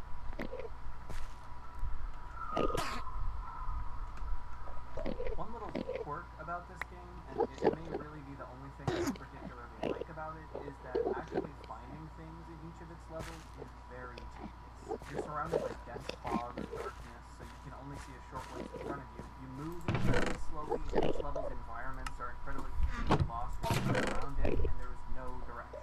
This tedium, I think, is a deliberate choice. This game is about discovery, finding pieces of this unfinished project, but it can be a little frustrating, and not in a particularly challenging way. It's more of a time sink than it is a puzzle to be solved in some respects. Still, I do think this is intentional. It wants you to commit to uncovering what lies in each environment, so yeah. Wandering for a while within these dark woods, you'll come across a cloaked figure who introduces himself as Scratch. He's a wanderer of sorts, and gives us a piece of advice, though we don't have all the context for its usefulness to us. On your way to the ruin, you should be on the lookout. Crossing that space won't get you anywhere. There are a couple other things we can find, like this bizarre model. The obelisk comes and emits warmth and safety to the touch. After exploring these woods for a while, you begin to either run out of things to find or simply get bored with looking at the same trees. This is where those save states I was talking about come in handy. The SNESy interface shows 7 possible save states we can load, and in the review for the game, someone named Kyle Tubman explains that each save state is taken from developer notes, selected for us to load into to see the more completed sections of the game, or at least points of interest that the developers were working on. It seems like we're in state 0, so let's try loading 1. Great, more dark woods. We can find something unique here, though. Some kind of sigil is drawn on the ground, and when we inspect it, it was here 100 years ago that the beast was slain. A beast, huh? I'd guess that skeleton on the title screen is probably related. State 2 takes us somewhere different, finally. The inside of some nondescript, dimly lit building. Scratch is there waiting for us. He tells us this is all that's left of the old kingdom. He also, oddly, mentions a woman he used to know, and says that he was sweet on her once. Is this guy like a 50s monster? But she betrayed him, and is gone like everyone else. Okay, dude, trauma dumping? State 3 takes us back into some woods, but thankfully these look very different. It's light out, but a heavy fog envelops us, limiting our vision as much as the darkness. Through the fog as we roam these woods, the ghostly apparitions of a woman appear, calling out with chilling words. Please help me. What is this place? Mocking me in the afterlife? You were meant for greatness. How could you? It's odd. Is this spirit talking about us? What did we do? Are we responsible for her death? Or maybe she's calling out to someone else? After all, Scratch's words are the only reference to a woman, someone who is now gone. Can Scratch be trusted? Continuing through the fog, we can find a blood-red sword, which we're able to collect and can conveniently follow us through the save states from here on. State 4 takes us to an even darker, denser, and eerier sounding forest than before. Through the forest, a strange creature emerges, resembling a massive clown. Although your initial instinct might be to kill, we can't. Instead, it leaves us with yet more ominous incidents. Even if you kill everything, there'll be one honest. This once again alludes to some sinister motive. If we kill every enemy we find, we'll be the only bloodthirsty ever left. Food for thought, but we haven't even run into any enemies. Alright. Either way, our job here is to help save the kingdom from famine. What is motivating these accusatory messages? I'm done for State now. 5 is inaccessible, so we move right on to State 6, which begins to shed a bit Happy more 4th of light July, on the everyone. darker undertone. I hope everyone had It's a fun. demo, the type of thing that plays when you leave some games I had alone. fun, Playing through kinda. pre-recorded portions. I don't know, this is Here, like the demo a... shows the player wandering through the woods. This Whenever they whole come across thing a is town kind of person, rooting for someone underbaked, who once struck, to be honest. scream and they're gone. but Is this supposed it's to be something different, Is this and I the played point of it view before of and I had Entity, fun back perhaps as a then. beast, the basilisk It's still from the fun, dead? Is this why the kingdom but is it just tempting kind of all needs to its be a inhabitants bit with more slaughter? complete None of these options and paint a less particularly pretty picture, but if this really is the tedious, perspective of the I knight would say. slaughtering innocent townsfolk, it could begin to explain why we've been hearing so many messages that seem to imply a darker side to our character. What's particularly interesting